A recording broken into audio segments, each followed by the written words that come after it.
రెండవ అధ్యాయం సాంఖ్యయోగం. నిన్నటి దినం అర్జునుని యొక్క పరిస్థితి తిరిగి ఒకసారి జ్ఞాపకం చేస్తున్నాం. ఏవముక్త్వా అర్జున సంఖ్యే రథోపస్థవుపావిశత్ విసృజ్య సశరం చాపం శోక సంవిఘ్నమానసః. లాస్ట్ వర్స్, మొదటి అధ్యాయంలో చివరి శ్లోకం ఉండేది.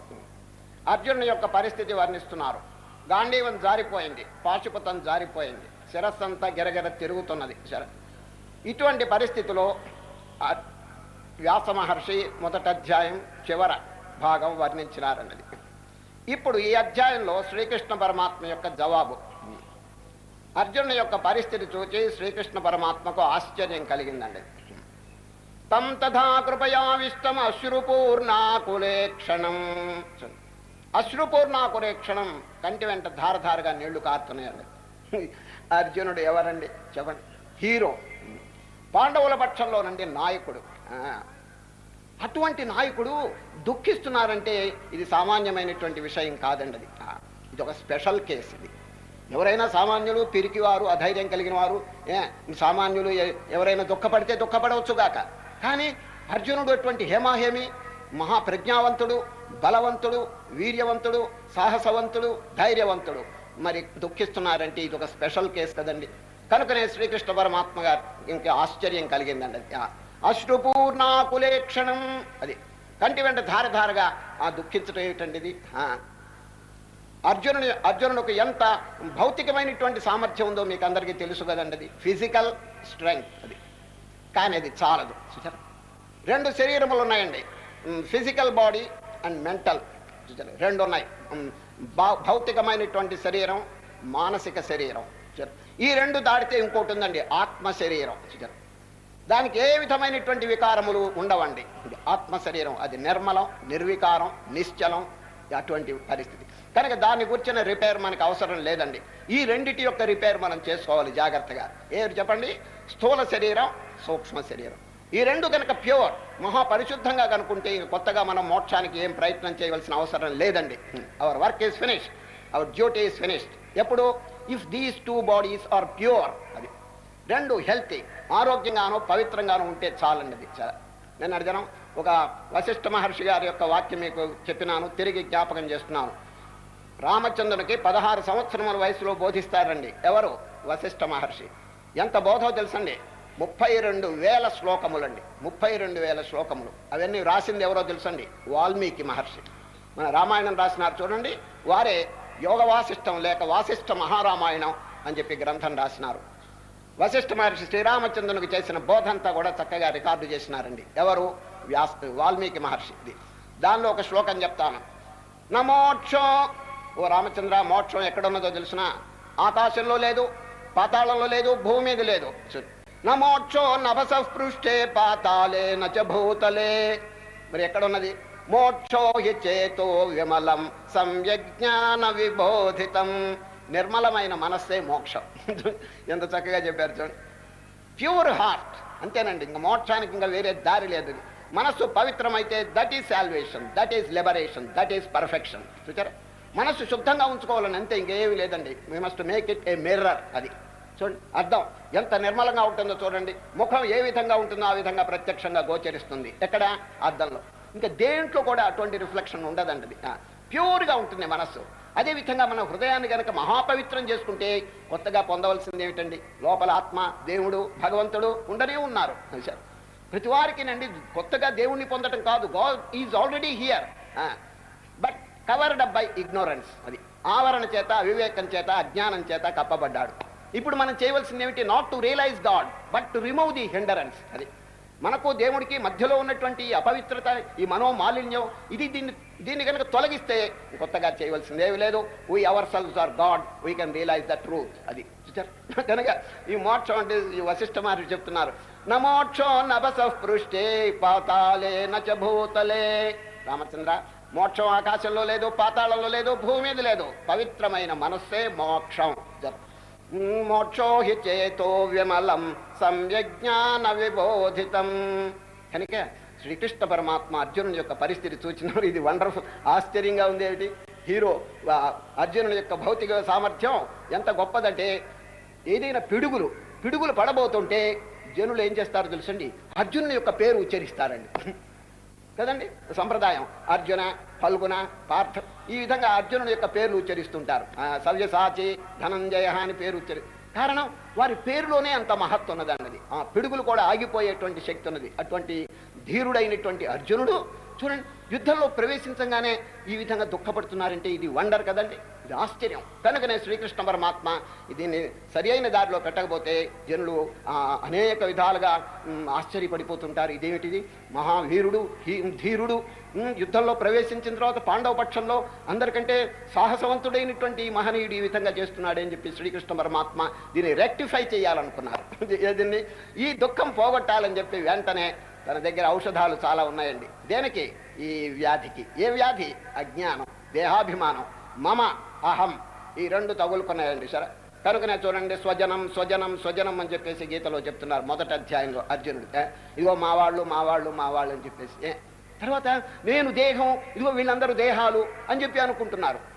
ఎవరో అర్జునుడు. దీన్ని ఇది సరి అయినటువంటి విషయం కాదండి ఇది. ఎందుకంటే యథార్థమైనటువంటి విషయం కాదు. యథార్థం ఏంటో తెలిసిన? అహం బ్రహ్మాస్మి. మీరు కాని వారు కాని ఎవరైనప్పటికీ కూడా బ్రహ్మస్వరూపులని గీతలో ఇప్పుడే శ్రీకృష్ణ పరమాత్మ చెప్పబోతారు. నత్వేవాహం, అర్జున, నేను గాని, అహం అంటే నేను, నత్వం నీవు, ఇమే జనాధిపాహ, వీళ్ళందరూ కూడా ఎవరో తెలిసిన? నచైవ న భవిష్యామః సర్వే వయమతః పరం. వయం, వయం అంటే ఏంటి? ఫ్లోరల్, బహువచనం వాడారండి. మనం అందరం కూడా శాశ్వత స్వరూపం. భగవద్గీత గొప్పతనం ఇదేనండి. నేను అవతారమూర్తిని, నేను గొప్పవాడిని అని చెప్పి శ్రీకృష్ణ పరమాత్మ చెప్పుకున్నారా? లేదండి. నేను గొప్పవాడిని, మీరు గొప్పవారు, వారు గొప్పవారు, all of us are eternal. ఇదండి భగవద్గీతలో చెప్పే పరమ సత్యం. అది ఎవరిని చిన్న చూపు చూడదండి. అది ప్రతి వారిలో కూడా ఘనీభవించినటువంటి దైవస్వరూపం ఉన్నదని చెప్పి ఉద్ఘాటిస్తున్నదండి భగవద్గీత. నత్వేవాహం జాతునాసం నత్వం నేమే జనాధిపా నచైవ న భవిష్యామః సర్వే వయమతః పరం. ఇప్పుడే దాని గురించి విచారణ చేస్తాం. అసలు ఈ అధ్యాయంలో ఏ విధంగా ప్రవేశించాలో వినండి. మొట్టమొదట్లో సాంఖ్యయోగం అనే పేరు పెట్టారండి దీనికి. సాంఖ్యయోగం ఏమిటండి దాని అర్థం? సాంఖ్యం అంటే సంఖ్యతో కూడింది సాంఖ్యం. సంఖ్య అంటే ఏమిటండి? ఈ ఆత్మవిచారణ చేసేటప్పుడు సంఖ్య యొక్క ప్రవేశం అంటే సంఖ్యను ఆశ్రయించవలసి వస్తుందండి. ఏమిటంటే సంఖ్య వినండి. 24 తత్వములు అంటారు. 24 తత్వములు. ఇది ఆత్మ కాదు, ఇది అనాత్మ, దృశ్యం, మనకంటే వేరు. ఏమిటా 24 చెప్పండి? 5 కర్మేంద్రియములు, 5 జ్ఞానేంద్రియములు, 5 ప్రాణములు అంటే పంచప్రాణములు, పంచమహాభూతములు 20 అయినాయి కదా. మనస్సు, బుద్ధి, చిత్తము, అహంకారం. 20 + 4 24. ఈ 24 తత్వములు జడమైనటువంటివి, ఆత్మ కాదండి, అనాత్మ స్వరూపం అని విచారణలో సంఖ్యను ఆశ్రయించవలసి వస్తుంది. అందుచేత ఈ ఆత్మ విచారణకు సాంఖ్యము అని పేరు పెట్టారు. మరికొన్ని చోట్లండి 96 తత్వములు, 96 తత్వములు అని చెప్తుంటారు. ఇవన్నీ కూడా నెగిటివ్, ఇది మాయా సంబంధమైనటువంటి దృశ్యం, మీరు కాదు, మనం దృక్స్వరూపులం అని చెప్పి శాస్త్రం బోధిస్తున్నదండి. సరే, కనుక యోగం అంటే యథార్థంగా మనస్సుని బాహ్యమైనటువంటి ఈ దృశ్యజాలం మీద ప్రవేశింపనీయకుండా ఉపసంహరించి దృక్స్వరూపమైనటువంటి ఆత్మలో నిలకడగలిగేటట్టు చేయటమే మోక్షం. పతంజలి గారు యోగ సూత్రం రాశారండి. మొట్టమొదట ఏమిటి చెప్పండి? యోగశ్చిత్త వృత్తి నిరోధ. యోగం అంటే పరిగెత్తే మనస్సుని నెమ్మదిగా లోపల తీసుకొచ్చి ఆత్మ యందు స్థాపించటం. అప్పుడేమవుతుంది? తదా అంటే అప్పుడు ద్రష్టు స్వరూపేవస్థానం. మనస్సు స్వస్వరూపంలో నిలకడగలిగిపోతుంది, పరమానందం అనుభవిస్తుందండి. అట్లా కాకపోతే వృత్తి సారోప్యమితరత్ర, వృత్తి బహిర్ముఖం అయిపోయేటప్పటికో చంచలం అయిపోయి నానా భ్రష్టత్వం కలుగుతుందండి. కనుక మనం ముఖ్యంగా చేయవలసింది ఏంటంటే పరిగెత్తేటువంటి మనస్సును విచారణ చేసి వైరాగ్యం చేత లోపలికి తీసుకురావాలి. తాను కానటువంటి ఈ తత్వములు ఉన్నాయి చూడండి, వాటన్నిటినీ కొంచెం దూరంగా పెట్టి తన స్వరూపమునందు నిలకడ కలిగిన ఇదేనండి ఆత్మ విచారణ. సాంఖ్యం అంటే సంఖ్యతో కూడింది. 96 తత్వములు, 24 తత్వములు, ఇవన్నీ మనం కావు. నేతి అంటారు. నా ఇతి, ఇది కాదు, ఇది కాదు, ఇది కాదు. చూడండి, మన ఆత్మ విచారంలోనండి ఒక్కొక్క వస్తువు తీసుకోవటం. చూడండి, ఇప్పుడు శరీరం, ఇది ఆత్మ అవునా కాదా అని విచారించి, ఇది జడమైంది, వికారభూయిష్టమైంది, రేపో మాపో నశించిపోతుంది, నేను ఎట్లా అవుతాను ఆత్మ? చెప్పండి. కనుక ఈ శరీరం నేను కాదని చెప్పి దాన్ని తీసి అవతల బారేస్తారు. కనుక దీని పేరు నా ఇతి, ఇది కాదు, ఇది కాదు అని చెప్పి నెట్టేస్తే, ఈ విధంగా ప్రపంచంలో ఉన్న దృశ్య వస్తువులన్నీ ఇది కాదు, ఇది కాదని చెప్పి తోసివేస్తే ఒక్క వస్తువు మిగులుతుందండి. ఇక దాన్ని నెట్టేయటానికి వీలు లేదండి, అసాధ్యం. ఎందుకంటే మనస్వరూపంగానే ఉన్నది. ఇప్పుడు మనస్సు అయితే వృత్తి, ఆ వృత్తి కనుక పోతే మనస్సు నిశ్చలం అయిపోతుంది. కన్ను మూసుకుంటే ఈ దృశ్యం అంతా లేదు. చూచారు? ఈ విధంగా చేతులు ఏమి కదిలించుకుంటా ఉంటే నిశ్చలంగా ఉంటుంది. ఇవన్నీ కూడా మానేయచ్చు, చూడకుండా ఉండొచ్చు, ఏదైనా మనస్సు సంకల్పం లేకుండా ఉండొచ్చు. కానీ నేను ఉన్నాను, దాన్ని తీసేయండి చూస్తాం, impossible, you cannot remove it. కనుక ఇది కాదు, ఇది కాదని చెప్పి మనం కానటువంటి వస్తువుల్ని దూరంగా పారేస్తే ఏది తీసివేయటానికి వీలు లేనటువంటి స్థితిలో ఉన్నదో అదే ఆత్మ. నేతి వాక్యేన శేషితం యత్పరం పదం పరిత్యక్తుం అశక్తత్వాత్తదస్మీతి సుఖీ భవ. శాస్త్రంలో చెప్తున్నారు, ఇది కాదు, ఇది కాదని చెప్పి అన్నిటిని నెగేట్ చేస్తే ఏది తొలగించడానికి వీలు లేదో అదే ఆత్మ. ఆత్మను తెలుసుకోవాలంటే పెద్ద కష్టం ఏం లేదండి. అనాత్మ వస్తువులన్నింటినీ దూరంగా వేస్తే మిగిలేదే ఆత్మ. చూచారా? ఆనాడు రామాయణ కాలంలోనండి శ్రీరామచంద్రుడు, లక్ష్మణుడు, సీత అరణ్యవాసానికి బయలుదేరారండి. ముగ్గురు పోతుంటే ఈ వార్త, అక్కడ మునిపల్లెలు ఉన్నాయండి అరణ్యంలో, ముని గ్రామాలు. ఆ ముని గ్రామాల్లో చక్కగా గృహస్థులు ఉన్నారు, వానప్రస్థులు ఉన్నారు, బ్రహ్మచారులు ఉన్నారు, అందరూ చక్కగా ధ్యానం చేసుకుంటూ ఉన్నారండి. మునిపల్లెలు. అక్కడ మునిపల్లెలు వారికి తెలిసిందండి, అవతారమూర్తి అయినటువంటి రామచంద్రుని యొక్క పాదధూళి మన గ్రామం వైపు, మన గ్రామంలో పడబోతుందంటే వారు పరమానందపడి వారిని రిసీవ్ చేసుకుని వారిని సన్మానం చేయాలని చెప్పి అందరూ ప్రయత్నం చేస్తున్నారు. ఎవరు? మునిపల్లెల్లో ఉండేటువంటి మునీశ్వరుడు. ఒక మునిపల్లికి రాబోతున్నారండి, వార్త తెలిసింది వారికి. అందరూనండి ఆ ముని గ్రామంలో ఉండేటువంటి మునీశ్వరులంతా ఒకవైపు కూర్చున్నారు. వారి భార్యలు అంటే మహిళా సమాజం అంతా ఒకవైపు కూర్చున్నారు. వారి యొక్క రాక కోసం ఎదురు చూస్తున్నారండి. వారు రాగానే అందరూ వారికి పూజలు చేసి దండాలు పెట్టి సత్కరించినారండి. ఎవరు? ఈ మునీశ్వరుడు భార్యలు. అంత పూర్తయిన తర్వాత ఒక అమ్మగారు, ఒక మునీశ్వరుని భార్య ఆలస్యంగా వచ్చిందండి. ఆలస్యంగా వచ్చి రామచంద్రుడు ఎవరో తెలియదు, సీతమ్మ ఎవరో తెలియదండి. అది ఎవరినో అడిగింది, సీతమ్మ ఎవరు అని చెప్పి. అక్కడ మహిళా సమాజంలో కూర్చున్నారండి సీతమ్మ, అందరు ఆడవాళ్లలో. కొత్తమ్మ గారు సీతమ్మ పక్కన కూర్చుని, అమ్మ ఈ మునీశ్వరులంతా ఒకే రకంగా ఉన్నారు, నీ భర్త అయినటువంటి రామచంద్రుడిని కొంచెం చూపించవమ్మా, వారి దర్శనం చేసుకుని నేను ధన్యురాలు అవుతాను అని చెప్పి ఆ అమ్మగారు సీతమ్మని అడిగిందండి. ఏమండి, ఎవరైనా ఈయన నా భర్త అని చెప్పి ఎలుపెట్టి చూపిస్తారా? అది ఎటికెట్కి విరుద్ధం అండి. అదంత సంప్రదాయం కాదు. ఇదిగో ఈయన నా భర్త అని ఎవరు చెప్పరు. అందుచేత సీతమ్మకి సదాచారం తెలుసు కాబట్టి మౌనంగా ఉందండి. అమ్మ చెప్పవమ్మ, నేను ఆలస్యంగా వచ్చాను, రామచంద్రుని దర్శనం చేసుకోవాలి పదే పదే అడిగినా కూడా జవాబు చెప్పలేదండి. అప్పుడు ఈ కొత్తమ్మ గారు కొత్త పద్ధతి అవలంబించిందండి. ఏమిటో తెలుసిన, అమ్మ ఆ మునీశ్వరుడు నీ భర్త అన్నాడు. కాదు అన్నదండి ఆవిడ. ఆయన పక్కన ఇంకో ఆయన కూర్చున్నాడే, ఆయన నీ భర్త కాదు అన్నదండి. ఈ విధంగా అందరిని చూపిస్తుంటే నా భర్త కాదు కాదు అంటుంటే ఆఖరికి రామచంద్రుని చూపించిందండి. చూపించి ఈయన నా భర్త మీ భర్త అంటే మౌనం అవలంబించింది. చూచారు? అప్పుడు వెంటనే కొత్తమ్మ గారు తెలుసుకున్నారు, ఓహో ఈయన గారు రామచంద్రుడు, ఈ సీతమ్మ భర్త అని చెప్పి. చూచారా ఎంత తెలివితో యుక్తితో కనిపెట్టేసిందో చూడండి. ఇది చెప్పకుండా సీతమ్మ గారు భర్తను గురించి చెప్పకపోతే ఈమె ఇంకో పద్ధతిని అవలంబించింది. ఏది? రాముడు కాని వారందరినీ కొంచెం దూరంగా పెట్టింది. ఇది రాముడు కాదు రాముడు కాదు రాముడు బయటపడ్డాడు. చూచారా?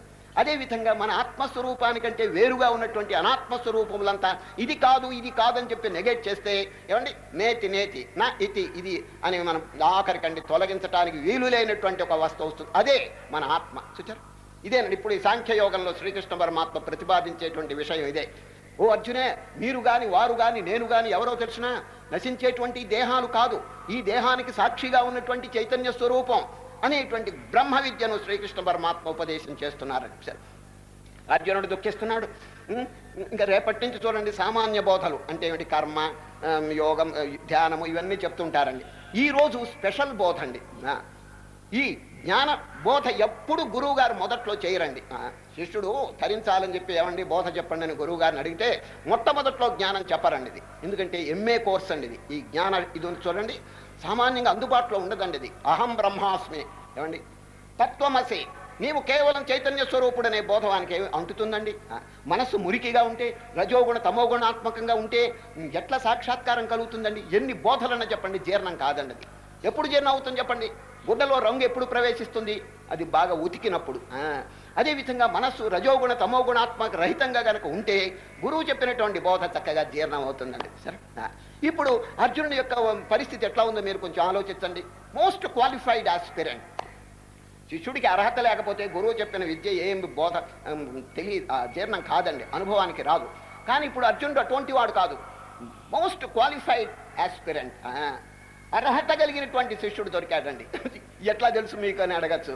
నేను మొదటి అధ్యాయంలో చూడండి తన యొక్క అనుభవాన్ని వెల్లడించినాడు. Krishna, I don't care for luxuries, I don't care for success, nor for the king, nor for anything else. నకాంక్షే విజయం కృష్ణ నచ రాజ్యం సుఖాని చ, కిం నో రాజ్యేన గోవింద కిం భోగైర్జీవితేన వా. వైరాగ్యం, ప్రబలమైనటువంటి వైరాగ్యం అండి ఇది. నాకు ఇదేమి వద్దన్నారు. చూడండి, ఇటువంటి విషయం ఎవరికి అనుభవానికి వచ్చిందో అంటే ఏమిటి, ఈ వస్తువు నాకు అక్కర్లేదు, ఈ కోరికలు నాకు అక్కర్లేదు, ఈ రాజ్యము, ఈ భోగాలు ఇవన్నీ నాకు అక్కర్లేదని ఎవడంటాడో దట్స్ హైయెస్ట్ క్వాలిఫికేషన్. అది మోక్షం పొందటానికి సరి అయినటువంటి అదునండి అది. సరే, వెంటనే శ్రీకృష్ణ పరమాత్మ ఇప్పుడు క్షేత్రం శుద్ధంగా ఉంది, బీజం పెట్టడం మంచిదని చెప్పి అనుకుని జ్ఞాన బీజం ఈనాడు నాటుతున్నాడండి. సామాన్యంగా జ్ఞాన బీజం మొదట్లో నాటరండి, దున్నుతారు ముందు. చూచారు? హృదయాన్ని ఇప్పుడు క్షేత్రం పొలంలో ఎవరైనా రైతు గారు వచ్చి ముందుగా విత్తనం పెడతాడా చెప్పండి? లేదు. ఒకవేళ పెడితే పెట్టచ్చుగాక, కానీ ఫలించదండి. దానికి ముందు ఎంత చాకిరి, బాగా దున్నటం, ఎరువులు వేయటం, కలుపులు తీయటం, ఇవన్నీ చేస్తే చక్కగా ఫలితం వస్తుందండి. సరే, రైతుల్లో ఒక సామెత ఉందండి, దున్నక విత్తితే కొయ్యక పండుతుందటండి. దున్నక విత్తితే కొయ్యక పండుతుంది అంటే ఏంటి? దున్నకుండా విత్తనం వేస్తే ఇంకా కోత కూలి మిగిలిపోతుందండి. అది ఎందుకు? పండేడుస్తే అక్కడ చెప్పండి. అదేవిధంగా హృదయ క్షేత్రాన్ని దున్నకపోతే, దాంట్లో అపవిత్రత దూరీకరింపబడకపోతే ఈ ఆత్మజ్ఞానం చెప్పినా కంఠశ్రోషం మిగులుతుంది తప్ప ఏం లేదండి. కానీ కృష్ణ పరమాత్మ పల్స చూచినారు. ఆశ్చర్యం. అది మనస్సు కల్పించుకుండి రాత్రి నిద్రలో ఈ దుఃఖాలు ఎక్కడికి పోయినాయి చెప్పండి? ఇదంతా కూడా మనస్సు వల్ల కల్పింపబడిందండి. ఆ మనస్సుని డిజాల్వ్ చేస్తే, మన యొక్క యథార్థ స్వరూపంలో కాపరం పెడితే అంతకు మించినటువంటి హ్యాపీనెస్ ఇంకోటి లేదండి. అది కనుకనే శ్రీకృష్ణ పరమాత్మ మొట్టమొదట్లోనే ఆత్మవిద్య ఉపదేశం చేస్తున్నారు. తం తథా కృపయా విష్టమశ్రుపూర్ణాకులేక్షణం విషీదంతమిదం వాక్యము వాచ మధుసూదన. విషీదం, దుఃఖిస్తున్నటువంటి అర్జునునికి ఈ విధంగా బోధ చేసినారు. చూడండి ఏ విధంగా ప్రొసీడ్ అయినారో కొంచెం వినండి. అద్భుతమైనటువంటి బోధ అండి అది. సామాన్యంగా గురువులు మొదట్లో శిష్యులకు ఉపదేశం చేయరు. ఇదో స్పెషల్ కేసు. అర్జునుడి యొక్క తీవ్రమైనటువంటి మనోవేదన పోగొట్టాలని చెప్పి శ్రీకృష్ణ పరమాత్మ ఈ వండర్ఫుల్ రెమెడీ, అద్భుతమైనటువంటి మెడిసిన్ అడ్మినిస్టర్ చేస్తున్నారండి. వినండి ఏమిటో. క్లైబ్యం మాస్మగమః పార్థ నైతత్వయుపపద్యతే క్షుద్రం హృదయ దౌర్బల్యం త్యక్త్వా ఉత్తిష్ఠ పరంతప. గెటప్ అన్నారండి మొట్టమొదట. చూడండి, కర్మ చెప్పలేదు, భక్తి చెప్పలేదు, ఇతర జ్ఞానం కూడా ఇంకా లోపలికి ప్రవేశించలేదు. మొట్టమొదటి ఏం బోధించారు తెలిసిన? ఉత్తిష్టత, లేవయ్యా మహానుభావం. చతికిలబడి యుద్ధానికి వచ్చిన తర్వాత ఈ విధంగా ఉండటం నీకు సమ్మతమేనా, న్యాయమేనా, ఆదర్శమేనా అని అడుగుతున్నారు. ఇది లే అని చెప్పి మొట్టమొదటిలో ధైర్యం బోధిస్తున్నారు. ఇదండి ఆత్మవిద్యలో మహా దృఢం పట్టుతరమైనటువంటి బోధ అండి ఇది. ఏడుస్తున్నటువంటి వాడిని ముందు లేపాలండి. ఉత్తిష్టత, జాగ్రత్త, ప్రాప్య వరాన్ని బోధత అని చెప్పి ఉపనిషత్తులు ఘోషిస్తున్నాయి. ఉత్తిష్టత, ప్లీజ్ గెటప్, జాగ్రత్త, తస్మాత్ జాగ్రత్త. జాగ్రత్త ఏమిటి? ఏడుపు. ఎన్ని జన్మల నుంచి ఏడుస్తున్నావు ఈ సంసారంలో పడి? ఇదేనా మన కర్తవ్యం? లేండి, ఏడుపంతా దులిపి అవతల పారేసేయండి. మీ యొక్క యథార్థ స్వరూపం తెలుసుకోండి. ఋషులంతా ఏం ఘోషిస్తున్నారో వినండి. శృణ్వంతు విశ్వే అమృతస్య పుత్రాః ఆయేధామాని దివ్యాని తస్థుః వేదాహమేతం పురుషం మహాంతం ఆదిత్యవర్ణం తమసః పరస్తాత్. శృణ్వంతు, let all of you hear. అందరూ వినండి, మేము అనుభవించి చెప్తున్నామని ఋషులు ఘోషిస్తున్నారండి. చూడండి ఏమి వినండి. చూడండి, శృణ్వంతు విశ్వే అమృతస్య పుత్రాః. మీరెవరో తెలుసునా? సామాన్యమైనటువంటి వ్యక్తులు కాదు, అమృత స్వరూపమైన భగవంతుని యొక్క సంతానం. You are the children of immortality. శాశ్వతమైనటువంటి స్వరూపులు, క్షుద్రమైనటువంటి పంచభూతాత్మకమైనటువంటి జడ స్వరూపం మీరు కాదు అని ఆ ఋషులంతా గంభీరంగా చెప్తున్నారు. చూడండి, శృణ్వంతు విశ్వే అమృతస్య పుత్రాః, అమృతస్య పుత్రాః, చిల్డ్రన్ ఆఫ్ ఇమ్మార్టాలిటీ. ఆయే ధామాని దివ్యాని తస్థుః వేదాహమేతం పురుషం మహాంతం. ఓ జనులారా, మేము చూచినాం భగవంతుని, తెలుసుకున్నాం, మీరు కూడా తెలుసుకోండి. వేదాహమేతం, చూడండి, తెలుసుకున్నామని ఎంత చక్క గంభీరంగా చెప్తున్నారు. రామకృష్ణ పరమహంసని వివేకానంద అడిగినారండి, ఏమంటే దేవుణ్ణి చూచినారా అని అడిగారు. చూచినాను అన్నారు. నాకు కూడా చూపిస్తారా అని అడిగాడు వివేకానంద. తప్పకుండా చూపిస్తాను, 4 సంవత్సరాలు నా దగ్గర ఉండి నేను చెప్పిన సాధన ముందు చేయండి. Prepare your self. నేను చెప్పినటువంటి సాధన చేసిన తర్వాత మీకు దేవుడు కనిపించబోతే అడగండి అని ఎంత అనుభవాత్మకమైనటువంటి బోధ చేసినారో చూడండి. మీరు దేవుణ్ణి చూచినారన్నారు, ఎట్లా చూడగలిగారు అని అడిగారండి. ఎవరు? వివేకానంద. గోడ చూపించినారండి పరమహంస, గోడ. ఈ గోడను ఎంత డైరెక్ట్గా నేను చూస్తున్నానో భగవంతుని అంత డైరెక్ట్గా చూడగలిగానని చెప్పి, నాకు కూడా చూపిస్తారంటే ప్లీజ్ వెయిట్ అన్నాడు. Wait for 4 years. నేను చెప్పినటువంటి సాధన మీరు చక్కగా చేయండి, తర్వాత దేవుడు కనిపించబోతే నన్ను అడగండి అన్నాడు.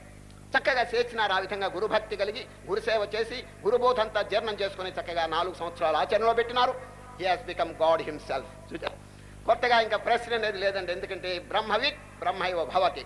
ఈ బ్రహ్మజ్ఞానం కలిగిన వాడు బ్రహ్మస్వరూపుడే అయిపోయినాడండి. ఎవరు? వివేకానంద. అదేవిధంగా ప్రతివారు కూడా వారిలో ఉన్నటువంటి ఆత్మస్వరూపాన్ని, నిగూఢంగా ఉన్నటువంటి దాన్ని చక్కగా సాధన చేసి, ధ్యానం చేసి, యోగము వీడి మార్గముల ద్వారా అనుభూతం చేసుకోవాలండి. సార్, ఈ ఆత్మవిద్య కేవలం వాచా కాదండి, ఇది ప్రాక్టికల్ కోర్స్ అండి. ఇది ఈ ఆత్మవిద్యను చూడండి, చక్కగా అనుభవానికి తీసుకుని వచ్చి మన స్వరూపాన్ని మనం తెలుసుకోవటంలో పెద్ద తప్పేమిటండి. కొందరు అంటారు, ఏమండి మీ జాతి తక్కువ, మీ కులం తక్కువ, మీకు విద్య లేదు, మీకు ఇది లేదు, కులం లేదు, జాతి కాబట్టి మీకు అధికారం లేదంటారు. అది సరి అయినటువంటి బోధ కాదండి. భగవద్గీతలో ఎక్కడైనా అటువంటిది చూపించండి మీరు. ఈ ఆత్మవిద్యలో జాతి, మత, కుల ప్రసక్తి లేనే లేదండి. అది నారద మహర్షి అండి భక్తి మార్గమును బోధిస్తూ ఏం సూత్రం చెప్పాడు చూడండి. నా భక్తి సూత్రంలో, నాస్తి తేషు జాతి విద్య రూప కుల ధన క్రియాది భేద. ఈ ఆధ్యాత్మిక విషయంలో కానీ భక్తి విషయంలో కానీ జాతి కుల మతాల భేదం లేదు. Anybody can realise God. ఏమండి, తన హృదయంలో సాక్షిభూతంగా ఉన్న దేవుణ్ణి తెలుసుకోవడానికి తనకి హక్కు లేదా చెప్పండి. ఈ పుష్పానికండి దారాన్ని గుర్తి తెలుసుకునేటువంటి హక్కు పుష్పానికి లేదండి. ఇన్ని పుష్పాలు ఉన్నాయి, అన్నిటికీ హక్కు ఉన్నదండి. ఎందుకంటే అది బ్యాక్గ్రౌండ్లో ఉండి అన్నిటినీ కూడా జాగ్రత్తగా కింద పడకుండా చూస్తుంది. అదేవిధంగా మత్తః పరతరం నాన్యత్కించిదస్తి ధనంజయ మయి సర్వమిదం ప్రోతం సూత్రే మణిగణాయువ. రేపు 7వ అధ్యాయంలో వస్తుందండి. అర్జున, నేను ఈ ప్రపంచంలో ఏ విధంగా వ్యాపించున్నానంటే మణిరత్నమాల్లో, పుష్పమాల్లో దారం వలె వ్యాపించున్నాను. కాబట్టి ఇప్పుడు చూడండి ఈ బల్బులు, ఇన్ని బల్బులు ఉన్నాయి, కరెంట్ ఎట్లా ఉందో చూడండి, అన్నిట్లో ఈ యూనిఫార్మ్గా వ్యాపించున్నది. ఈ బల్బులండి ఈనాడు పెద్దదిగా ఉంటుంది, రేపు పగిలిపోవచ్చు కాక, కరెంటు పగలదండి. కరెంట్ అనేది హోమోజీనియస్గా అన్నిట్లో వ్యాపించు. అదేవిధంగా భగవంతుడు అందరిలో ఉన్నారు, దాన్ని తెలుసుకోవడానికి హక్కు ఎందుకు లేదు చెప్పండి. కనుకనే భగవద్గీత విశాలమైనటువంటి భావాలు తెలుపుతూ యహ యహ యహ అని ప్రయోగిస్తున్నదండి. Anybody can realise God if he makes practice. అది తాను సాధన చేస్తే ఎవరైనప్పటికీ మోక్షం పొందవచ్చండి. ఇప్పుడు చూడండి, అర్జునుడు ఎవరో తెలిసిన నిమిత్త మాత్రుడండి. ఈ బోధంతా కేవలం అర్జునుడికి చెప్పారని అనుకోబాకండి, మనందరికీ చెప్పినారు. భవిష్యత్తులో రాబోయేటువంటి కోటాను కోట్ల మంది భక్తవరణ్యులకి చెప్పారు. ఒకరి కోసం కాదండి. It is a medicine. Bhagavad Gita ఓ పుస్తకం అని చెప్పి మీరు అనుకోవద్దండి. It is a potential medicine. దేనికి మందు అని మీరు అడగచ్చు. భవరోగం, సంసార రోగం, దుఃఖం అనే రోగం, పుట్టడం చావటం అనే రోగం, ఈ దౌర్భాగ్యమైనటువంటి దుఃఖానికి ఇది మెడిసిన్ అండి. సరే ఏమండి, మందు ఎవరికి తీసుకోవడానికి ఎవరికి అధికారం ఉంది చెప్పండి. ఇప్పుడు హాస్పిటల్లోకి వెళ్తే ఏమండి మందు అడిగితే డాక్టర్ గారిని మీ కులం ఏమిటి అని అడుగుతారా చెప్పండి? లేదు కదా. మీకు ఏ రోగం ఉన్నదని అడుగుతారే కానీ మీకు అక్కడ జాతి కులాలు రావండి హాస్పిటల్లో. అదేవిధంగా ఈ భవరోగానికి కూడా ఇతరమైనటువంటిది ఏది లేదండి. అది మనం దుఃఖపడుతున్నాం, దుఃఖాన్ని పోగొట్టడానికి కృష్ణ పరమాత్మ చక్కని సూచనలు చేస్తున్నారు అర్జునుని నిమిత్తంగా పెట్టుకుని. కనుక ఈ మీకు అందరికీ ఆశ్చర్యం కలగచ్చు. What is the first lesson? Shri Krishna పరమాత్మ మొట్టమొదటి పాఠం ఏం బోధించారు అని అడిగితే కర్మ కాదు, భక్తి కాదు, యోగం కాదు, ధ్యానం కాదు, జ్ఞానం కూడా కాదు. ఏంది? ధైర్యం. బీ ఫియర్లెస్, నిర్భయంగా ఉండండి అనేటువంటి మోటో చూపిస్తున్నారండి. ఆ శ్లోకం వినండి. స్వామి వివేకానందనండి ఒక శిష్యుడు వచ్చి అడుగుతాడండి, ఏమండి గురుదేవ మీకు భగవద్గీత 700 శ్లోకాలు చక్కగా కంఠస్థంగా వచ్చు కదా, ఈ 700 శ్లోకాల్లో ఉచీసి సుపీరియర్ వర్స్, ఉచీసి ఇంపార్టెంట్ వర్స్ అని చెప్పి శిష్యుడు గురువు గారిని అడిగారండి. ఎవరిని? వివేకానందుని. ముఖ్యమైన శ్లోకం ఒకటి చెప్పండి అని. వెంటనే ఈ 2వ అధ్యాయంలో 3వ శ్లోకం చెప్పాడండి వివేకానంద. చూడు, ఇదే ఇప్పుడు మనం విచారణ చేస్తున్నాం. క్లైబ్యం మాస్మగమః పార్థ నైతత్వయుపపద్యతే క్షుద్రం హృదయ దౌర్బల్యం చత్వోతిష్ఠ పరంతప. క్షుద్రమైనటువంటి దుర్బలత్వం. ఇప్పుడు ఒక విద్యార్థి ఉన్నాడండి, పరీక్షకి చదువుతున్నాడు. చదువుతూ నేను పాస్ అవుతానో తప్పుతానో అని మొదట్లోనే ఏడుస్తూ కూర్చుంటే వాడు ఏం పాస్ అయ్యి ఏడుస్తాడండి చెప్పండి? దుర్బలత్వం పనికిరాదండి. ఏమైనప్పటికీ I must get a first mark అని చెప్పి ధైర్యంగా ముందుకు పోవాలన్నది. ఒక ఆయనకంటే ఒక పిల్లవాడు ఉన్నాడండి, వాడిని చదివేశాడండి. వాడికి పూర్వజన్మ సంస్కారం సరిగా లేదు, ఇక్కడక్కడ తిరుగుతూ ఆఖరికి పరీక్షలు వచ్చినప్పుడు అండి వాడు సరిగా రాయలేదండి. ఆఖరికి పరీక్షలు పూర్తయినాయి, మార్కులు చెప్పారండి, చిన్న క్లాస్ కాబట్టి మార్కులు. వాడు ఇంటికి వచ్చి రాగానే తండ్రి రేయ్ ఎన్ని మార్కులు వచ్చినాయిరా నీకన్నాడు. పక్కింటి వాడికంటే 2 మార్కులు తక్కువగా వచ్చినాయి అన్నాడండి. పక్కింటి పిల్లవాడికంటే 2 మార్కులు తక్కువ వచ్చినాయి. అసలు విషయం చెప్పలేదండి వాడు. తండ్రికి ఆశ్చర్యమైంది, వాడికి ఎన్ని వచ్చినాయో కనుక్కుంటామని పక్కింటికి వెళ్ళాడండి. విరే నీకెన్ని వచ్చినాయి అన్నాడు. నాకు 2 వచ్చినాయి అన్నాడు. అంటే వీడికి 0 అన్నమాట, వీడికి వచ్చింది. ఆ విషయం చెప్పడానికి సిగ్గుపడి 2 తక్కువ చదవకపోతే ఎట్లాగండి, వాడికి 0 తప్ప ఇంకేమొస్తుంది వాడికి చెప్పండి. అదేవిధంగా ఈ ఆధ్యాత్మిక విశ్వవిద్యాలయంలో మనం అందరం చదువుకుంటున్నాం. ఏదైనా సాధన చేయాలా, ధ్యానం చేయాలా, పరోపకారం, కరుణ, దయ, అహింస ఏవైనా ఆచరణ చేస్తున్నామో చెప్పండి. రేపు పొద్దున యమధర్మరాజు గారు వస్తే ఏం జవాబు చెప్పాలి చెప్పండి? కొంచెం ఇప్పుడే ఆలోచించండి. అది ఏమంటే యమధర్మ గారు వస్తాడో రాడో డౌట్ అని చెప్పి అనబాకండి. He will come, he must come. ఎవరు తప్పించుకోవడానికి చూడబాకండి, అది తప్పకుండా వచ్చి తీరుతారండి. ఇప్పుడు కొందరు ఎట్లా ఉన్నారో తెలుసండి, చావుని మర్చిపోతే యముడు గారు ఎందుకు వస్తారు అని చెప్పి ఈ వ్యవహారంలో పడిపోయి they are forgetting their death. అది ఈ ఆధ్యాత్మిక క్షేత్రంలో ధైర్యమును మించినటువంటిది ఇంకోటి లేదండి. సాధన అన్నిటికంటే ముఖ్యం ఏంటంటే ధైర్యం. ఎందుకంటే ఆ నిర్భయత్వము, ధైర్యము, సాహసము ఇవి కనుక లేకపోతే ఒక అంగుళమైన ఈ సాధకుడు ముందుకు పోలేడండి. ధైర్యం అనేది ముందుకు తీసుకొస్తుందండి. అది కనుకనే రేపు 16వ అధ్యాయంలో శ్రీకృష్ణ పరమాత్మ 26 సుగుణములు చెప్తారండి, దైవ సంపద. ఈ 26 సుగుణముల్లో ఫస్ట్ సుగుణం ఏమిటి చెప్పండి? అభయం, నిర్భయత్వం. 26 సుగుణములు చెప్పబోతూ శ్రీకృష్ణ పరమాత్మ he made the fearlessness the leader. నాయకుడిగా చేసినారు అంటే ఏమిటి? తక్కిన అన్ని గుణముల కంటే ఈ క్యాప్టెన్, ఇది లీడర్ అనమాట. ఈ సుగుణం కనుకుంటే ఏ రంగంలో అయినా, ఇటు ఆధ్యాత్మికే కాదండి, ఇటు రాజకీయం, ఇటు ఇంకా ఇతరమైనటువంటి సాహిత్య రంగం, ఇంకా విద్యార్థి రంగం, ఏ రంగంలో నేను మానవుడు ముందుకు పోగలడండి. దేనివల్ల? ధైర్యం, ఫియర్లెస్, నిర్భయత్వం అండి. కనుకనే వివేకానంద యొక్క మోటో అండి, బీ ఫియర్లెస్. అది వివేకానంద చెప్పిన ఒక వాక్యం, సందర్భవశాత్తు నేను చెప్తున్నాను. ఎంత గంభీరమైనటువంటి వాక్యం అది. If there is any word, if there is one word coming out from the Upanishads, bursting like a bombshell upon the masses of ignorance, it is the word fearlessness. The religion that ought to be taught is the religion of fearlessness. It is fear that brings misery, fear that brings death, fear that breeds evil. What is the cause of the fear? Ignorance of our own nature. మన యథార్థ స్వరూపం తెలియకపోవటమే ఈ దుర్బలత్వానికి హేతు అండది. సరే, మానవుడు తన యొక్క యథార్థ స్వరూపం తెలియక నేను దేహం అని చెప్పి దాంతో తాదాత్మ్యం పొంది అనేక దుఃఖాలు అనుభవిస్తున్నాడండి. నిర్భయత్వం దేనివల్ల వస్తుందంటే ఈ ఆత్మ విచారణ వల్ల, ఆత్మ అనుభూతి వల్ల. అలెగ్జాండర్ చక్రవర్తి అండి ఆసియా తూర్పు దేశాలు చాలా, పడమటి దేశాలు చాలా వరకు జయించి తూర్పు దేశాల మీద పడ్డాడండి. ఎవరు? అలెగ్జాండర్. చాలా దేశాలు జయించినాడు. భారతదేశంలో అడుగుపెట్టాడు, పంజాబ్లో. ఎవరండి? అలెగ్జాండర్. సైన్యంతో కూడా వస్తున్నాడు. పంజాబ్లో ప్రవేశించారు, కానీ జయించడం లేదండి, దండెత్తలేదు ఇండియా మీద. ఊరికే ప్రవేశించినాడు. వస్తుంటే ఒక సాధువు గారు ఏకాంతంగా కూర్చున్నాడండి దారిలో. ఒక సాధువు గారు కూర్చున్నారు ఏకాంతం, కళ్ళు తెరిచే ఉన్నాడు, ఏదో ఆత్మవిచారణ చేస్తున్నాడు. ఈ అలెగ్జాండర్ గారు తన సైనికులతో పాటు వస్తున్నాడు, కానీ సాధువు గారు లేవలేదు. ఎప్పుడైనా అలెగ్జాండర్ ది గ్రేట్ అండి అని పెద్ద టైటిల్ ఉంది. ఈ మహాచక్రవర్తి ఎక్కడికి వచ్చినా అందరూ లేచి దండాలు పెట్టి చేతులు కట్టుకుని ఈ విధంగా ఉండాలండి, ఎటికెట్. కానీ ఈ సాధువు గారు లేవలేదే. అలెగ్జాండర్ చక్రవర్తి దగ్గరకు వచ్చినప్పటికీ లేవలేదండి. ఆయన లేచి నమస్కారం చేయలేదు, దండాలు పెట్టలేదు.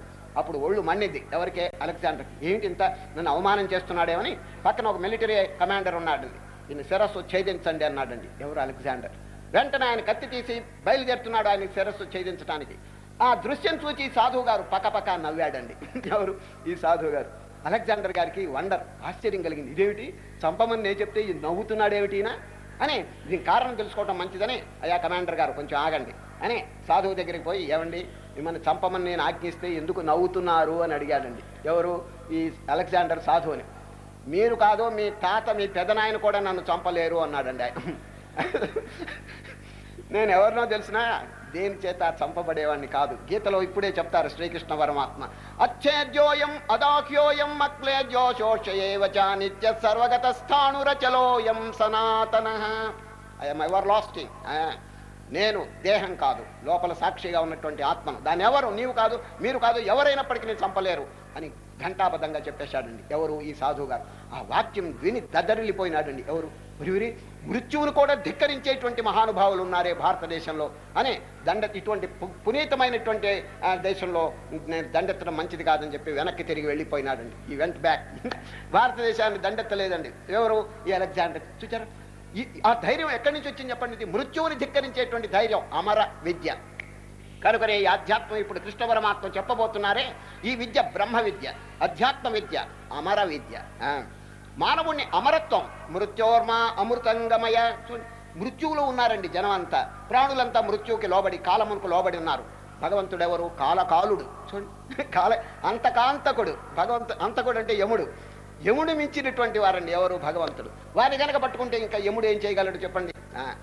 ఆనాడు మార్కండేయులు మెళ్ళలో పాశం వేశాడండి. ఎవరు? యముడు. ఏం జరిగింది? మార్కండేయుడు శివలింగం పట్టేశాడు. పట్టంగా ఏమైపోయింది చెప్పండి? ఆఖరికి యముడు గారు వెళ్ళిపోయినారని. చంద్రశేఖరమాశ్రయే మమ కింకరిష్యతి వై యమః. నిలదీసి ప్రశ్న చేశాడు. ఎవరు? మార్కండేయుడు.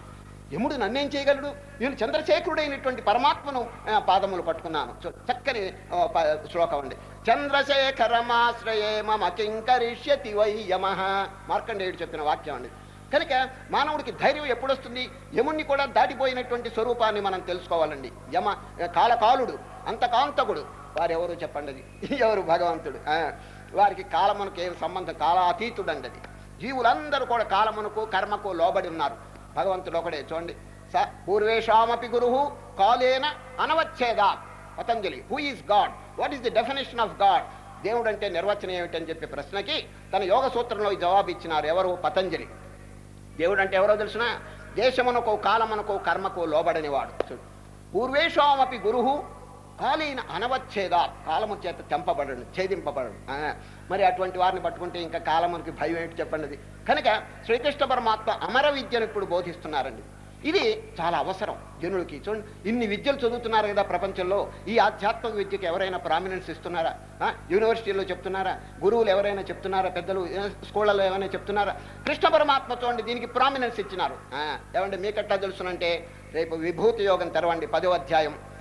అర్జున, అధ్యాత్మ విద్యానాం, ప్రపంచంలో అనేక విద్యలు ఉన్నాయి కానీ అధ్యాత్మ విద్యను నేను, స్పిరిచువల్ నాలెడ్జ్కి ఎంత ప్రామినెన్స్ ఇచ్చారో చూడండి, ఏలు పెట్టి చూపించినారు. This is the greatest highest knowledge. అది ఈ అధ్యాత్మ విద్యను తెలుసుకోకుండా జీవితం నిరుపయోగం చేసుకోవద్దని చెప్తున్నాడు కృష్ణ పరమాత్మ. సరే, ఇప్పుడు అది ఎందుకు చెప్పినారో తెలుసండి.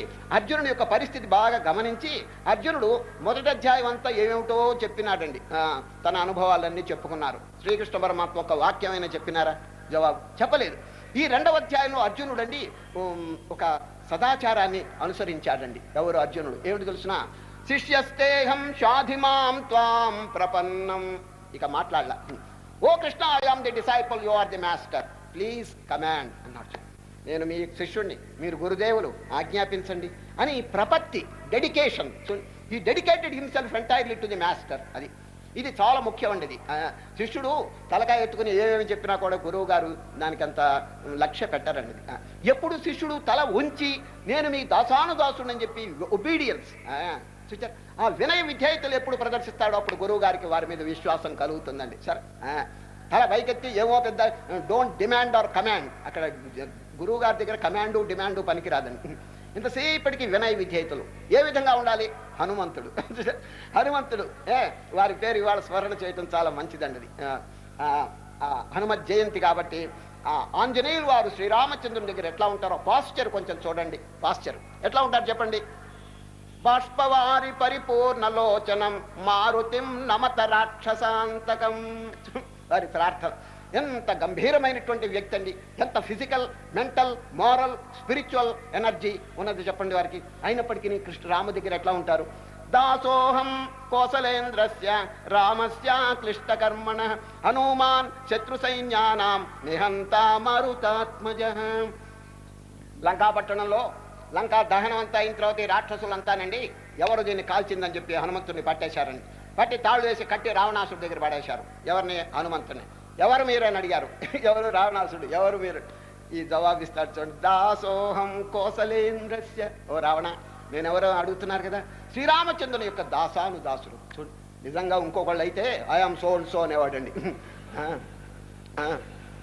హనుమంతుడు అంత శక్తివంతుడైనా లంకంత తగలబెట్టినా నేను రామచంద్రుని యొక్క దాసానుదాసు. ఇదండి ఒబీడియన్స్. గురుదేవుడి దగ్గర, భగవంతుడి దగ్గర, పెద్దల దగ్గర ఎంతో వినయ విధేయతలు కలిగిన వారికే గురువు గారు బోధ చెప్తారు. లేకపోతే ఎందుకు బోధించాలి గురువు గారు చెప్పండి. ఆనాడు ప్రహ్లాదుని యొక్క పరిస్థితి మీరు గమనించినారు కదా. వారి యొక్క జీవితం ఎంత మహాచక్రవర్తి అండి ప్రహ్లాదుడు. అయినప్పటికీ పెద్దల బొడగన్న భృత్యుని కైవడి చేరి నమస్కృతులు చేయువాడు. ఎవరైనా పెద్దలు కనిపిస్తే నమో నమః అని చెప్పి నమస్కారం చేస్తాడు. కనుదోయికి అన్యకాంత లడ్డం పైన మాతృభావన చేసి మరలువాడు. ఇటువంటి వండర్ఫుల్ క్యారెక్టర్ చూడండి ప్రహ్లాదుడిది. కనుకనే వారు ప్రాతస్మరణీయులుగా ఉన్నారు ఇప్పుడు మనకి, ఎంతో ఆదర్శంగా. అది ఇప్పుడు శ్రీకృష్ణ పరమాత్మకి అర్జునుడు అండి డెడికేషన్ అంటే ఏమిటి? ప్రపత్తి చెల్లించినారు అంటే ఏమిటి? దీని పేరు అర్పణ చేసుకున్నారనమాట. అది సరే, ఆ అర్పణ వెంటనే కృష్ణ పరమాత్మ ఆహా ఎంత వినయం, ఎంత విధేయత, శిష్యునికి ఉండవలసిన లక్షణాలు చక్కగా ఉన్నాయని చెప్పి ఇక గంభీరమైనటువంటి ఆత్మబోధ ప్రారంభం చేస్తారు. ముందుగా ఒక వాక్యం చెప్పినారనుకోండి, ఇక అసలు విద్య ఇప్పుడు వస్తుందండి. అది మొదట్లో ఏం చెప్పినారంటే నిర్భయత్వం. నాయనా దుఃఖించవద్దు, నువ్వు ఏడవద్దు, శోకించవద్దు అని మొదట్లోనండి దుఃఖరాహిత్యం ఉపదేశం చేస్తారండి. అశోచ్యాన్ అన్వశోచస్త్వం ప్రజ్ఞావాదాంశ్చ భాషతే గతాసూన్ అగతాసూంశ్చ నానుశోచంతి పండితా. అయినా పండితులు అంటే ఎవరు? భాషా ప్రవీణ, సాహిత్య ప్రవీణ, ఉభయ భాష ఇవన్నీ నేర్చుకున్న వారు పండితులు అని చెప్పి మనం అనుకుంటున్నాం. కానీ కృష్ణ పరమాత్మ పండితుల యొక్క లక్షణం గీతలో 2-3 చోట్ల చక్కగా చెప్తారండి. ఇక్కడ ఏం చెప్పినారు? నానుశోచంతి పండితా. ప్రపంచంలో ఏ పరిస్థితుల్లో అయినా దుఃఖపడకుండా ఉండేటువంటి వారే పండితులు. రేపు ఇంకొక చోట ఏం చెప్తారు? జ్ఞానాగ్ని దగ్ధ కర్మాణం తమాహు పండితం బుధా. జ్ఞానం అనేటువంటి అగ్ని చేత తమ కర్మలను ఎవరు ధ్వంసం చేసినారో వారే పండితులు. ఇంకొక చోట సమదృష్టి గలవారే పండితులు. చూడు, విద్యా వినయ సంపన్నే బ్రాహ్మణే గవిహస్తనే శునిచైవ శ్వపాకే చ పండిత సమదర్శిన. ఈ విధంగా పండితుల యొక్క లక్షణం ఎంత చక్కగా చెప్పారు. మన దృష్టిలో పండితులు అంటే ఏదో డిగ్రీలు పొందినవారు, సాహిత్యం చదివినవారు, కవిత్వాలు కట్టేవారు, ఉపన్యాసాలు కొట్టేవారు, ఇవన్నీ మనం పండితులు అని చెప్పి అనుకుంటున్నాం. కానీ కృష్ణ పరమాత్మ అంటే జ్ఞానం కలవాడే పండితుడు. కనుక దుఃఖ రాహిత్యాన్ని ఉపదేశం చేసి అశోచాన్, చూడండి మొదటి పదం ఇక్కడ అశోచాన్ అన్వశోచస్త్వమితి బీజం అంటారు. చూడండి సంకల్పంలో ఇది బీజం అన్నమాట. ఇక్కడి నుంచి ప్రారంభం చేస్తుంది. ఈ ప్రారంభం లాస్ట్ చూడండి చర్మ శ్లోకం. భగవద్గీత అంతా పూర్తి అయిన తర్వాత కృష్ణ పరమాత్మ ఏం చెప్తారు? సర్వధర్మాన్ పరిత్యజ్య మామేకం శరణం వ్రజ అహం త్వా సర్వపాపేభ్యో మోపటికి. What is the cause of the disease? చూడండి, అర్థమైందండి. ఇంగ్లీష్లో ఒక సామెత ఉందండి, prevention is better than cure. Cure is good but prevention is better. అయ్యా, రోగం వస్తే నయం చేయటం మంచిదే, కానీ తెలివిగలవాడు అసలు రోగం ఎందుకు వచ్చింది, what is the cause of disease, దాన్ని తొలగించుకోవడానికి ప్రయత్నం. ఇప్పుడు కలరా వస్తే అన్ని టీకాలు వేస్తున్నారు, మంచిదే. అసలు కలరా ఎందుకు వచ్చింది? అది పెద్దలైన వారు ఆలోచిస్తారండి. ఇదిగో దోమల వల్ల కలరా వచ్చింది, అంచేత ఈ మురికి గుంటలు ఇవన్నీ లేకుండా చేస్తుంటారు. చూచారు? అదేవిధంగా మానవుడు దుఃఖపడుతున్నాడు. ఈ దుఃఖం పోవటానికి అనేక మంది అనేక ఉపాయములు. ఇప్పుడు ఆకలి అయితే వాడికి అన్నం పెడుతున్నారు, దాహం అయితే నీళ్లు పోస్తున్నారు. ఇంకా ఈ చిన్న చిన్న దుఃఖాలన్నీ పోతున్నాయండి. కానీ అసలు పుట్టటం చావటం అనే దుఃఖం ఎట్లా పోగొడతారు చెప్పండి? పుడుతూనే ఉంటాడు, చస్తూనే ఉంటాడు. దాన్ని నివారణ చేయటమే శ్రీకృష్ణ పరమాత్మ యొక్క ఆశయం. దీని పేరే జన్మరాహిత్యం. పుడుతూ చస్తూ ఉంటే ఎప్పుడు దుఃఖాలేనండి. అది జన్మరాహిత్యం అనే మోక్షం, కైవల్యం మన యథార్థ స్వరూపం తెలుసుకుంటేనే వస్తుందండి అది. ఆత్మజ్ఞానం చూడండి. సర్వ దుఃఖ శిరచ్ఛేద ఆత్మాలోకేన జాయతే. శాస్త్రములు చెప్తున్నాయి అన్ని దుఃఖముల యొక్క శిరస్సు ఛేదింపబడుతుంది ఎప్పుడు ఆత్మజ్ఞానం చేత.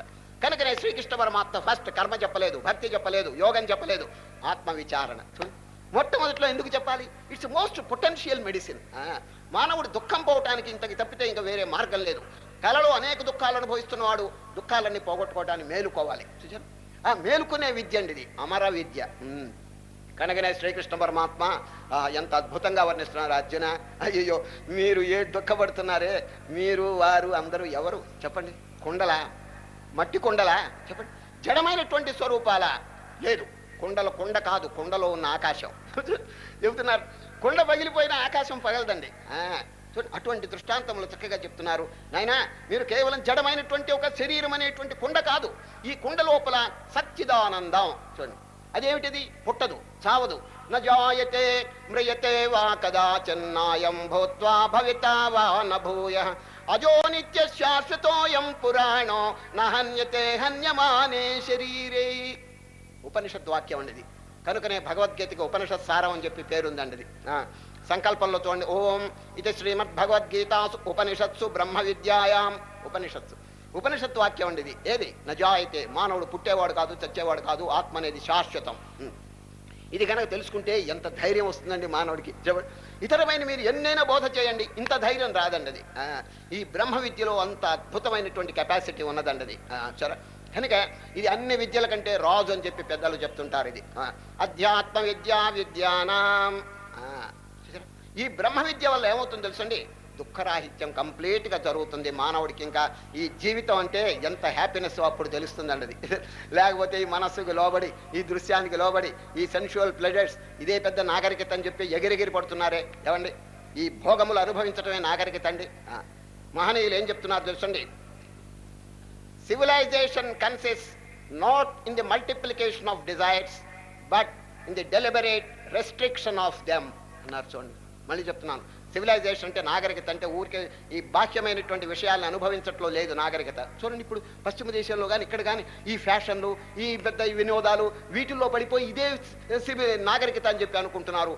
మహనీయులు ఏం చెప్తున్నారు చూడండి, civilisation consist not in the multiplication of desires but in the deliberate restriction of them. అది వాటిని ఎంతవరకు నిగ్రహించుకుంటే అంత గొప్ప నాగరికత అని గంభీరంగా చెప్తున్నారు. ఈ రోజు శ్రీకృష్ణ పరమాత్మ కూడా ప్రజహాతి యదా కామాన్ సర్వాన్ పార్థమనోగతాన్ ఆత్మన్యేవాత్మనా తుష్టః స్థిత ప్రజ్ఞస్తదోచ్యతే.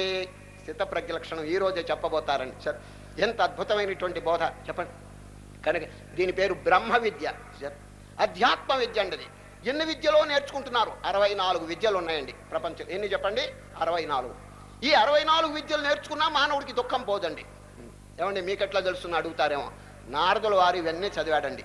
నారదులు ఈ 64 చతుషష్ఠి కళలు, ఈ చతుషష్ఠి కళలన్నీ నేర్చుకుని నారదులకి దుఃఖం పోలేదండి, శోకం పోలేదు, ధైర్యం కలగటం లేదు. అప్పుడు ఏం చేసినాడు తెలుసండి, తాను చదివిన పుస్తకాలన్నీ నెత్తిన పెట్టుకుని ఒక గురువు గారు ఉన్నారండి, మహానుభావుడు, ఏకాంతంగా వారి దగ్గరికి పోయినారు. వారి పేరేమిటి తెలుసండి? సనత్ కుమారుడు.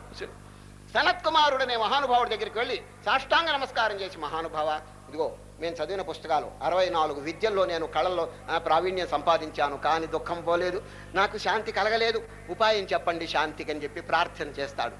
వెంటనే సనత్ కుమారుడు తరతి శోకం ఆత్మవిత్ అంటాడండి. ఫినిష్. ఒక్కటే సెంటెన్స్ చెప్తాడు. తరతి శోకం, శోకాన్ని ఎవరు దాటగలరంటే దుఃఖాన్ని ఆత్మవిత్, ఆత్మజ్ఞానం కలవాడి. ఆ ఆత్మజ్ఞానం వారు ఉపదేశం చేస్తారండి. ఎవరు? భూమా విద్య. భూమ అంటే ఆల్ పర్వేడింగ్ పరమాత్మ యొక్క జ్ఞానం వారు బోధిస్తారు. ఎవరు? సనత్ కుమారుడు, నారదుల వారికి అండి. దానివల్ల వారికి శాంతి కలిగిపోయింది. చూచారా, ఇలా 64 విద్యలు నేర్చుకున్నా కూడా వారికి దుఃఖరాహిత్యం కలగలేదే.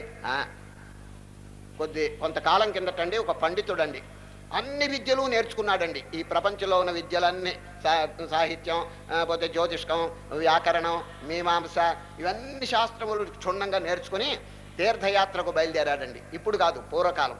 తీర్థయాత్రకు బయలుదేరితే పాదచారి అయిపోతున్నాడు. ఒక నది అడ్డంగా వచ్చిందండి. నది, ఆ నదిలో నీళ్లు గంభీరంగా ప్రవహిస్తున్నాయి మంచి వేగంగా. ఈయన గారికి ఈత రాదు, ఎవరికి? పండితుడికి. దూరంగా ఎవరో పడవ పెట్టుకుని కూర్చున్నాడండి. ఆ బెస్తవాడి దగ్గరికి పోయినాడు. ఏమండి పడవారు, అవతల ఒడ్డుకు నన్ను చేర్చాలి, ఎంతో చెప్పండి, దానికి రేటు చెప్పండి, డబ్బు.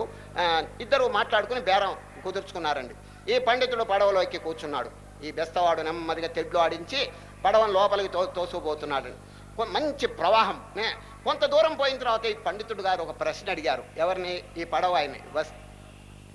ఓ పడవాయన గారు, ఓ బెస్తవారు గారు, మీకు వ్యాకరణం వచ్చునా అని అడిగాడండి. మీకు వాడు ఇంతవరకు ఆ పదం వెళ్ళలేదండి. వాడు, స్వామి క్షమించండి, వ్యాకరణం గోకరణం నాకేమీ తెలియదు, చిన్నప్పుడు ఎవరు చెప్పలేదు. చీ, నీ జీవితంలో 4వ భాగం నాశనం, 1/4 of your life is wasted అని ఈ పండితులు వారు వాడిని తిట్టాడండి. 4వ వంతు జీవితం పాడు చేస్తున్నాను, నేను చదువుకున్నాను వ్యాకరణం, నా జన్మ ధన్యమైంది అన్నాడు. ఏదో పోనిండే నెమ్మదిగా పోతున్నారని. ఇంకా కొంత దూరం పోయిన తర్వాత మీమాంస శాస్త్రం వచ్చునా అని అడిగాడండి. మీమాంసం. వాడికి ఆ పదం ఇంతవరకు వెళ్ళలేదండి వాడు, మీమాంసని. పండితుల వారు క్షమించండి, మీమాంసం తెలియదు, మా మాంసం తెలుసు అన్నాడు వాడు. వాడు మాంసం తినే రకం అండి వాడు. అందువల్ల నాకు రాదండి అన్నాడు. చీ, ఇంకొక 25 భాగం జీవితం వ్యర్థం అనేసినాడు. పోతే పోనండి, ఏం చేస్తాం, చిన్నప్పుడు ఎవరు చెప్పలేదు. ఇంకా కొంత దూరం నెట్టిన తర్వాత జ్యోతిష్కం వచ్చునా అని అడిగాడండి. జ్యోతిష్కం. స్వామి క్షమించండి, ఊరికి ప్రాణం తీయబాకండి, నాకు రాదన్నాడు. చీ, ఇంకొక 25 భాగం జీవితం నాశనం. అంటే ఏంటి? ఇప్పుడు 1/4 + 1/4 3/4 of your life is wasted. 35 జీవితం నాశనం అన్నాడు. ఇంకా కొంత దూరం పోయిన తర్వాత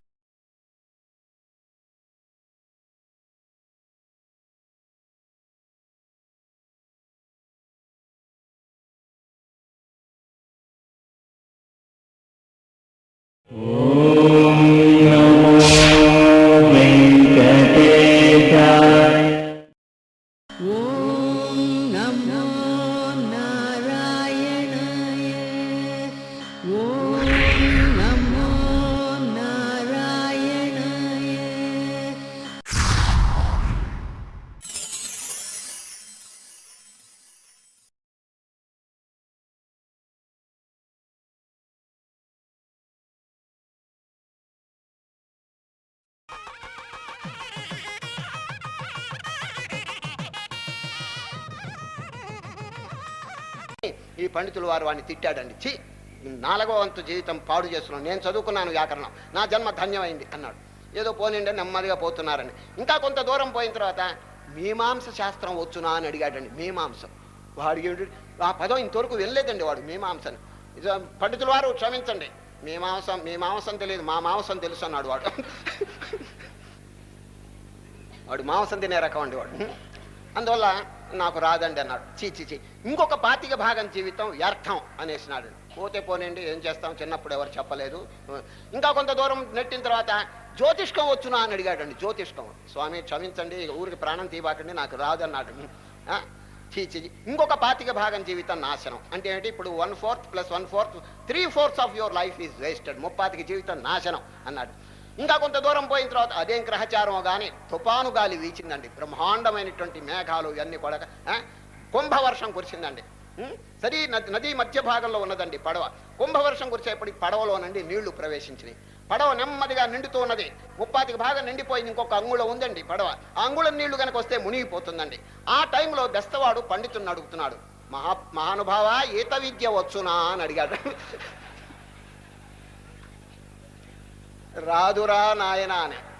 నా జీవితం 30కి నాశనం, నీ జీవితం సర్వనాశనం. పడవ మునిగిపోయింది. పండితుడు గంగార్పణం అయినాడు. ఈ బెస్తవాడు చదువు సంధ్యలు లేకపోయినప్పటికీ ఈదుకుంటూ ప్రాణం కాపాడుకున్నాడండి. సరే, ఏ విద్య కావాలి చెప్పండి నదిలో? చెప్పండి. మానవుడు ఇప్పుడు ఈ లోకంలో అనేక విద్యలు చదువుకుంటున్నాడండి. కానీ భవసాగరం, ఈ సంసార దుఃఖం అనేటువంటి సముద్రాన్ని దాటగలిగేటువంటి తారకం చూచారా? తారకం అంటే రామనామం. తరింపజేసేటువంటిది చూడండి, గాయత్రి. ఇటువంటి చక్కగా విద్యలు నేర్చుకోవాలి, మంత్రాలు నేర్చుకుని మానవుడు తరించాలని. సరే, ఈ అధ్యాత్మ విద్య తరింపజేస్తుందండి. చూడండి, అందుకనే తారక విద్య, బ్రహ్మ విద్య, అమృత విద్య అంటారండి. అమరత్వం, మానవుడిని పుట్టడం చావటం ఇదంతా మామూలు అండి. పశువులు కూడా ఉన్నది పుట్టడం చావటం. ఇంకా మనుషులకి ఏమిటండి దీనివల్ల గొప్పతనం ఏమిటి చెప్పండి? ఈ తల్లి గర్భంలో పడి 9 నెలలు రిగరస్ ఇంప్రిజన్మెంట్ అనుభవిస్తూ పోవాల్సిందేనా చెప్పండి? ఈ ఫుల్ స్టాప్ పెట్టక్కర్లేదండి. ఇంతవరకు ఎన్ని జన్మలు పుట్టాడు, చచ్చాడు. ఈ శ్రీకృష్ణ పరమాత్మ జన్మరాహిత్యానికి ఔషధం చెప్పినప్పుడు మనం ఎందుకు దాన్ని సేవించకూడదు, ఎందుకు దాన్ని ఆచరించకూడదు చెప్పండి? కనుకనే వేమన ఏం చెప్పినాడు తెలుసండి? మీరు వేమన పద్యాలు చదువుతుంటారు కదా. విశ్వదాభిరామ వినురవేమ, చదివి చదివి చదివి చావంగనేటికి చావులేని చదువు చదువవలయు. ఎన్నో చదువుతున్నారు నాయన, చస్తున్నారు కదా చెప్పండి. ఎన్ని చదివినా శ్మశానంలో బూడిదైపోతున్నారు. చావుని తప్పించుకునే విద్య చదవండి. చదివి చదివి చదివి చావంగనేటికి చావులేని చదువు చదువవలయు.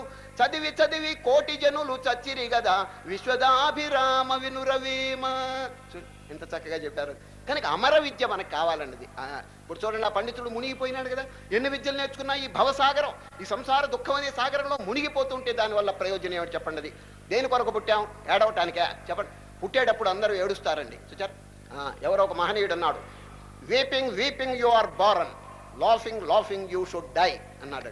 ఎంత బాగా ఏడుస్తూ ఏడుస్తూ పుట్టావు నాయన, నవ్వుతూ నవ్వుతూ చావాయి అన్నాడు. చూడు, ఎవడండి నవ్వేది? చచ్చాడు ఇప్పుడు ఎవడే నవ్వుతున్నాడా? రామరామ ఇది లేదు అది లేదని ఏడు చస్తున్నాడే కానీ.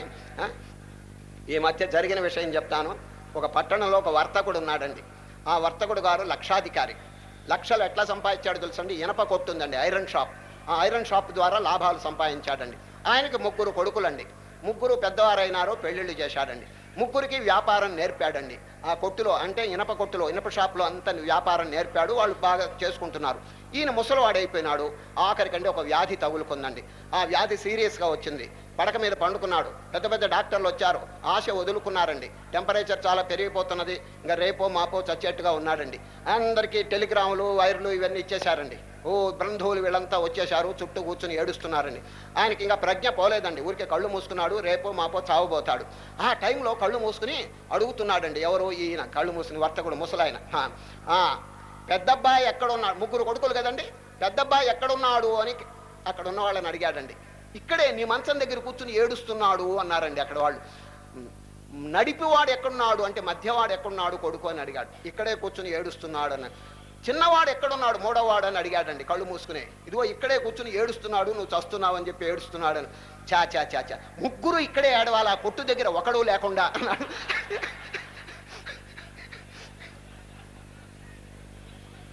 వాడు చూడండి, పోయే కాలంలో వాడు అన్ని వదులుకుని పోతున్నాడు. కొట్టు అడ్డం వచ్చింది వాడికి. ఇటువంటి మెంటాలిటీ ఉంటుందండి. ఇటువంటి మెంటాలిటీ చూడండి, పుణ్యమా పురుషార్థమా? గీతలో ఏం చెప్పారు చూడండి. ఆ అంత్యకాలంలో ఏ సంస్కారం ఉంటుందో అదే రాబోయే జన్మకు సద్గతిని కలుగు చేసేటువంటిది, చక్కని గతి కలుగు చేస్తుంది. కాబట్టి యం యం వాపి స్మరన్ భావం త్యజత్యంతే కలేబరం తం తమే వైతిక ఉంతే యసదా తద్భావ భావిత. ఆయన అంత్యకాల సంస్కారం చాలా మంచిది. ఎట్లా వస్తుంది? అంత్యకాలంలో భగవన్నామం. ఇప్పుడు చూడండి గాంధీ మహాత్ముని అకస్మాత్తుగా షూట్ చేశారండి. ఎక్కడ? బిర్లా హౌస్లో, బిర్లా భవన్లో. కూలిపోయినాడు. వారు తలంచలేదు, ఐడియా లేదండి ఇట్లా ఎవరో వచ్చి కాల్స్తారని. అకస్మాత్తుగా చనిపోతూ ఏమన్నారు చెప్పండి? హా రామ్, హా రామ్ అని చెప్పి తారక ఉచ్చరిస్తూ ప్రాణం విడిచాడండి. ఏమండి, అంత్యకాలంలో తారకం రావాలంటే సామాన్యం అండి? వారికి ఎందుకు వచ్చింది చెప్పండి? ఇది అందరికీ వస్తుందా చెప్పండి? ఇది తస్మాత్ సర్వేషు కాలేషు మాం అనుస్మరయుధ్య. అర్జునే, అంత్యకాల సంస్కారం గొప్పదే, కానీ ఎట్లా వస్తుంది? సర్వేషు కాలేషు, జీవితంలో ఎల్ల కాలమనందు కూడా దైవ సంబంధమైనటువంటి విచారణ చేస్తుంటే, ఆ నామస్మరణ చేస్తుంటే అంత్యకాలంలో అది వస్తుంది, జ్ఞాపకానికి వస్తుంది. లేకపోతే కనుక ఆ అంత్యకాల సంస్కారానికి జీవితం అంతా కూడా చక్కగా భగవన్మయం, దైవభక్తి కలిగి ఉండటం చాలా మంచిదండి. కనుక అనేకమైనటువంటి విద్యలు ఉన్నప్పటికీ ఈ అధ్యాత్మ విద్య మానవుని తరింపజేస్తుంది. జీవితంలో నిజంగా ఈ తారక విద్య తరింపజేస్తుందండి. అది దుఃఖాన్ని పోగొడుతుంది. ఏమండి, ఆ విద్యలో ఎవరైనా ప్రవేశం కలిగి ఉన్నారా చెప్పండి? కాలేజీల్లో చెప్తున్నారా? ఎక్కడైనా స్కూళ్ళలో చెప్తున్నారా? లేదు కదా. కాబట్టి శ్రీకృష్ణ పరమాత్మ మొట్టమొదటితోనే ఇది ఉపదేశం చేశారు. అధ్యాత్మ విద్య విద్యానాం, అన్ని విద్యల కంటే ఇది గొప్పదని చెప్పి ఈ అధ్యాయంలో ఇంకా అనేకమైనటువంటి సిద్ధాంతములు చెప్తున్నారు. సంక్షేపంగా చెప్తాను, వినండి. వివరంగా చెప్పడానికి అవకాశం లేదు. మొట్టమొదట ఈ కర్మ ఏ విధంగా చేయాలి అది బోధిస్తున్నారు. జ్ఞానము కలిగి కర్మ చేయండి. యోగస్థ కురు కర్మాణి. చూడండి, ఈ అధ్యాయంలో ఒక చక్కని వాక్యం అండి. కురు కర్మాణి, అర్జున మీరు కర్మలు చేయండి. ఏ విధంగా? తెలిసి కర్మలు చేయండి. దాని యొక్క కీలకం తెలుసుకోండి, యుక్తి తెలుసుకోండి. ఏ విధంగా కర్మను ఆచరిస్తే మానవుడు సద్గతి పొందుతాడనేటువంటి విషయం తెలుసుకుని కర్మ చేయండి. ఇప్పుడు శ్రీకృష్ణ పరమాత్మ మొదట జ్ఞానం చెప్పినాడు. రేపు కర్మ, ఎల్లుండి మళ్ళా జ్ఞానం. మధ్యలో కర్మ పెట్టి ఇటు అటు జ్ఞానాన్ని పెట్టవలసిన పని ఏమిటి? శ్రీకృష్ణ పరమాత్మ చూడండి, ఇవాళ జ్ఞానయోగం, మళ్ళా తర్వాత 4వ అధ్యాయం జ్ఞానయోగం, 3 కర్మయోగం. కర్మయోగం మధ్యలో పెట్టి బాడీ గార్డ్స్ లాగా ఇటు అటు జ్ఞానం పెట్టారండి. సరే, దానికి అర్థం ఏమిటి తెలుసండి? తెలుసుకుని కర్మలు చేయండి. కర్మలు చేయటం, పశువులు కూడా కర్మ చేస్తున్నాయి. ఏమిటి లాభం దానివల్ల? ఏమి తెలియదు, అజ్ఞానంతో కర్మలు చేస్తున్నాయి. తెలుసుకుని దృష్టాంతం చెప్తాను. ఇప్పుడు భగవానుడు ఏం చెప్పినాడు? సర్వం కలుతం బ్రహ్మ, అందరిలో ఒక చైతన్యం వ్యాపించున్నది, అది జ్ఞానం. అది నిత్య జీవితంలో ఆచరణలో పెడితే ఇగో వాడిలో ఏం ప్రకాశిస్తున్నది? శత్రువులో ఏమున్నారు, మిత్రులు ఎవరున్నారు, జంతువుల్లో ఏమున్నది? అదే స్వరూపం కదా. కాబట్టి నువ్వు ఒక ప్రాణికి ఎట్లా అపకారం చేస్తావు చూడు అనేటువంటి భావన మానవుడికి కలుగుతుంది. కర్మ శుద్ధం అయిపోతుంది. ఎవరిని హింసించడు, బాధించడు. ఎందుకు? తన స్వరూపమే అక్కడ వెలుగుతున్నది కాబట్టి. ఇప్పుడు విశ్వరూపం అనే భగవద్గీతలో చూపిస్తారు. కారణం ఏమిటండి? అన్ని అధ్యాయముల్లో ఓకలుగా చెప్పి విశ్వరూపం ప్రాక్టికల్గా ఎందుకు చూపించారు చెప్పండి? ప్రత్యక్షంగా ఇదిగో నాయన Arjuna, although there is diversity in the universe, there is unity. ఈ ప్రపంచం అనేకంగా ఉన్నప్పటికీ, అనేక చేతులు అనేక కాళ్ళు ఇవన్నీ ఉన్నప్పటికీ కూడా ఒకటే స్వరూపం అని శ్రీకృష్ణ పరమాత్మ ప్రత్యక్షంగా విశ్వరూపం చూపించినాడండి. ఇది జ్ఞానం. ఇది తెలుసుకుంటే ఒక ప్రాణికి ఎట్లా అపకారం చేస్తారు చెప్పండి? ఇప్పుడు ఒకడొకడిని కొట్టాడంటే దాని అర్థం ఏమిటండి చెప్పండి? వాడు నాకంటే వేరుగా ఉన్నాడు అని అజ్ఞానం. చూచారు? విశ్వరూపంలో అందరూ భగవత్ స్వరూపులని తెలిసినప్పుడు వాడిని ఎట్లా కొడతాడు చెప్పండి? ఇప్పుడు కొందరు గుళ్ళోకి వెళ్ళి దేవుడికి దండం పెట్టి ప్రార్థన చేస్తారండి. దేవుడు గారు చాలా అపరాధాలు చేశాను, క్షమించండి అని చెంపలు వాయించుకుంటారండి. గుళ్ళో నేను చూశాను కొందరు వాయించుకోవడం. కానీ ఎట్లా వాయించుకుంటారో తెలుసండి? అసలు దెబ్బే తగలదండి, ఊరికి ఇట్టట్టు ఆనించుకుంటారు. ఏంటండి, చెంప వాయించాలంటే జ్ఞాపకం ఉండేట్టు కొట్టాలి. అదండి, అట్లా కొట్టుకోరు. ఎందుకు? బొగ్గవాడే, చంపవాడే, చెయ్యివాడే, ఇంకెక్కడ కొట్టుకుంటాడు వాడు. అదేవిధంగా ఒక జీవుని ఎడల ప్రేమ దయ కలగాలంటే is not different from me. విశ్వరూపంలో వారు నేను అందరం కూడా భగవంతుని యొక్క సంతానం, భగవంతుని యొక్క అవయవాలు. All are parts of the almighty అనేటువంటి విషయం కనుక మనకు తెలిస్తే ఒక ప్రాణికి ఎట్లా అపకారం చేస్తాం చెప్పండి? ఇప్పుడు గవర్నమెంట్ వారు చాలా శిక్షలు వేస్తున్నారండి. ఎవరైనా దొంగతనం చేస్తే శిక్ష, ఏదైనా అబద్ధం అంటే ఇంకా రకరకాలుగా శిక్షలు వేస్తున్నారు. ఏమైనా మార్పు వస్తున్నదా? వాళ్ళ హృదయాల్లో ఏమైనా మార్పు వస్తున్నదా? లేదండి. ఆ కాలం, శిక్షాకాలం పూర్తి అయిన తర్వాత మళ్ళా ముహూర్తం పెడుతున్నాడండి దొంగ, మళ్ళా పెడుతూనే ఉంటాడు. ఒక చోట జరిగిన విషయం చెప్తున్నాను. ఒక గ్రామంలోనండి ఒక లావాటి వాడు ఉన్నాడండి, ఒక సన్నటి వాడు ఉన్నాడు. వాళ్ళిద్దరికి ఏదో వాద వివాదం వచ్చిందండి. వాద వివాదం వస్తే లావాటి వాడు కోపం ముదిరి వాడి చెంప మీద ఒక వాయించాడండి. ఒకటి వాయిస్తే వాడు సన్నవాడు కదండి, మళ్ళా కొట్టలేక బెంచ్ కోర్టులో దావా వేశాడండి వాడు వీడి మీద. మ్యాజిస్ట్రేట్ గారు ఇద్దరికి సమన్లు పంపించాడు. ఇద్దరు వచ్చారండి. మ్యాజిస్ట్రేట్ అడుగుతున్నాడు, ఏ లావాయినా నువ్వు సన్నాయిని కొట్టావా చంపాలని? దంచి పారేశానన్నాడు. ఎందుకు కొట్టావు? కొట్టాలని అనిపించింది, కొట్టాను అన్నాడు. సరే నువ్వు ఒప్పుకుంటున్నావు కాబట్టి 5 రూపాయలు కోర్టుకి జరిమానా చెల్లించవాయి అన్నాడండి. 5 రూపాయలు జరిమానా. వాడు జేబులో చూచాడండి, 5 రూపాయలు లేదండి, 10 రూపాయల నోటు ఉందండి. అప్పుడు అందరిని అడిగాడు, చిల్లరుందా అని. ఎవరి దగ్గర లేదండి. అప్పుడు ఏం చేశాడు తెలిసిన? ఆ చెంప కూడా వాయించి కోర్టుకు 10 రూపాయలు ఇచ్చాడండి వాడు.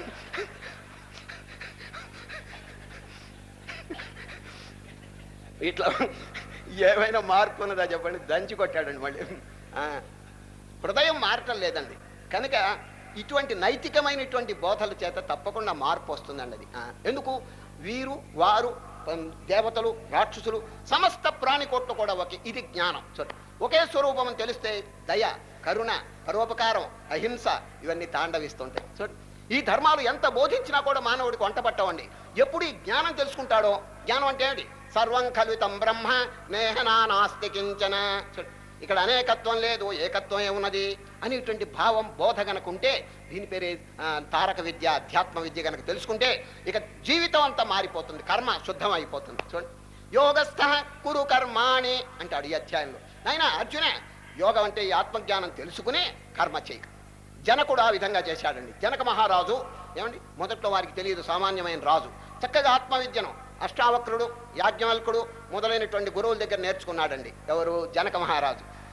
రాజ్యమును ఎట్లా పాలించాడో తెలుసండి, తామరాకు మీద నీటి బిందువులే పాలించాడండి, అన్అటాచ్. అది ఎంత రాజకీయ అల్లకల్లోలం వచ్చినప్పటికీ నీకు చెల్లింపడండి అది. ఒకనాడు ఏకాంతంలో యాజ్ఞవల్కుడి దగ్గర ఊరు బయట బోధ నేర్చుకుంటున్నాడండి. ఎవరు, బ్రహ్మ విద్యను యాజ్ఞవల్కుడు. ఈ మిథిలాపట్టణం కాలిపోతాం మంటలు, అగ్నిహోత్రం పెద్ద జ్వలించిపోతున్నది. పరిగెత్తుకొని వచ్చి చెప్పారు, జనక మహారాజా నీ పట్టణం కాలిపోతున్నది అని. ఆయన ఏమన్నారు తెలుసండి, మిథిలాయాం ప్రదీప్తాయాం నమే దహ్యతి కశ్చన, నా ఊరు కాలే ఊరు కాదు అన్నాడండి, ఒకటే మాట. ఎంత గంభీరమైన వాక్యం.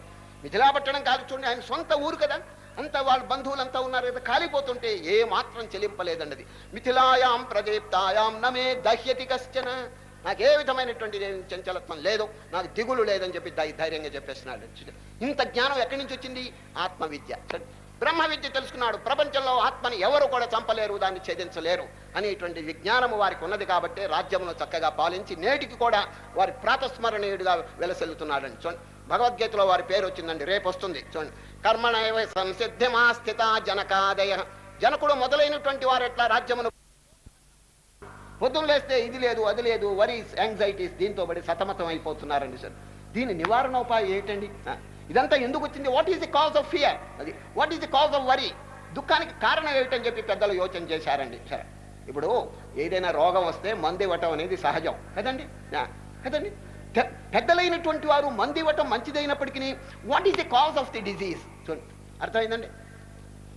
ఇంగ్లీష్లో ఒక సామెత ఉందండి, prevention is better than cure, cure is good but prevention is better.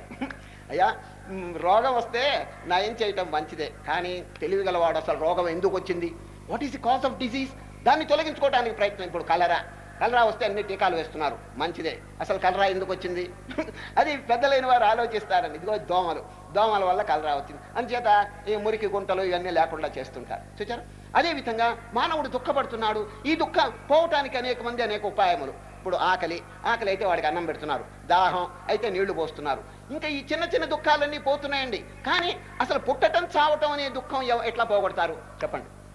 పుడుతూనే ఉంటాడు, చస్తూనే ఉంటాడు. దాన్ని నివారణ చేయటమే శ్రీకృష్ణ పరమాత్మ యొక్క ఆశయం.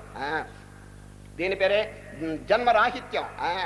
పుడుతూ చస్తూ ఉంటే ఎప్పుడు దుఃఖాలేనండి. అది జన్మరాహిత్యం అనే మోక్షం, కైవల్యం మన యథార్థ స్వరూపం తెలుసుకుంటేనే వస్తుందండి అది. ఆత్మజ్ఞానం చూడండి, సర్వ దుఃఖ శిరచ్ఛేద ఆత్మాలోకేన జాయతే, శాస్త్రములు చెప్తున్నాయి. అన్ని దుఃఖముల యొక్క శిరస్సు ఛేదింపబడుతుంది ఎప్పుడు ఆత్మజ్ఞానం చేత. కనుకనే శ్రీకృష్ణ పరమాత్మ ఫస్ట్ కర్మ చెప్పలేదు, భక్తి చెప్పలేదు, యోగం చెప్పలేదు, ఆత్మ విచారణ. మొట్టమొదట్లో ఎందుకు చెప్పాలి, ఇట్స్ మోస్ట్ పొటెన్షియల్ మెడిసిన్. మానవుడు దుఃఖం పోవటానికి ఇంతకి తప్పితే ఇంకా వేరే మార్గం లేదు. కలలో అనేక దుఃఖాలు అనుభవిస్తున్నవాడు దుఃఖాలన్నీ పోగొట్టుకోవటాన్ని మేలుకోవాలి. చూసారు, ఆ మేలుకునే విద్య అండి ఇది, అమర విద్య. కనుకనే శ్రీకృష్ణ పరమాత్మ ఎంత అద్భుతంగా వర్ణిస్తున్నారు. అర్జున, అయ్యో మీరు ఏ దుఃఖపడుతున్నారే, మీరు వారు అందరూ ఎవరు చెప్పండి, కుండలా, మట్టి కుండలా చెప్పండి, జడమైనటువంటి స్వరూపాల లేదు. కుండ కాదు, కుండలో ఉన్న ఆకాశం చెబుతున్నారు. కుండ పగిలిపోయిన ఆకాశం పగలదండి.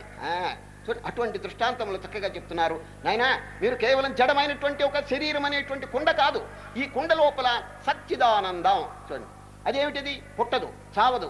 నజాయతే మ్రియతే వా కదాచన్నాయం భూత్వా భవితా వా నభూయః అజో నిత్య శాశ్వతోయం పురాణో నహన్యతే హన్యమానే శరీరే. ఉపనిషద్ వాక్యం అండి ఇది.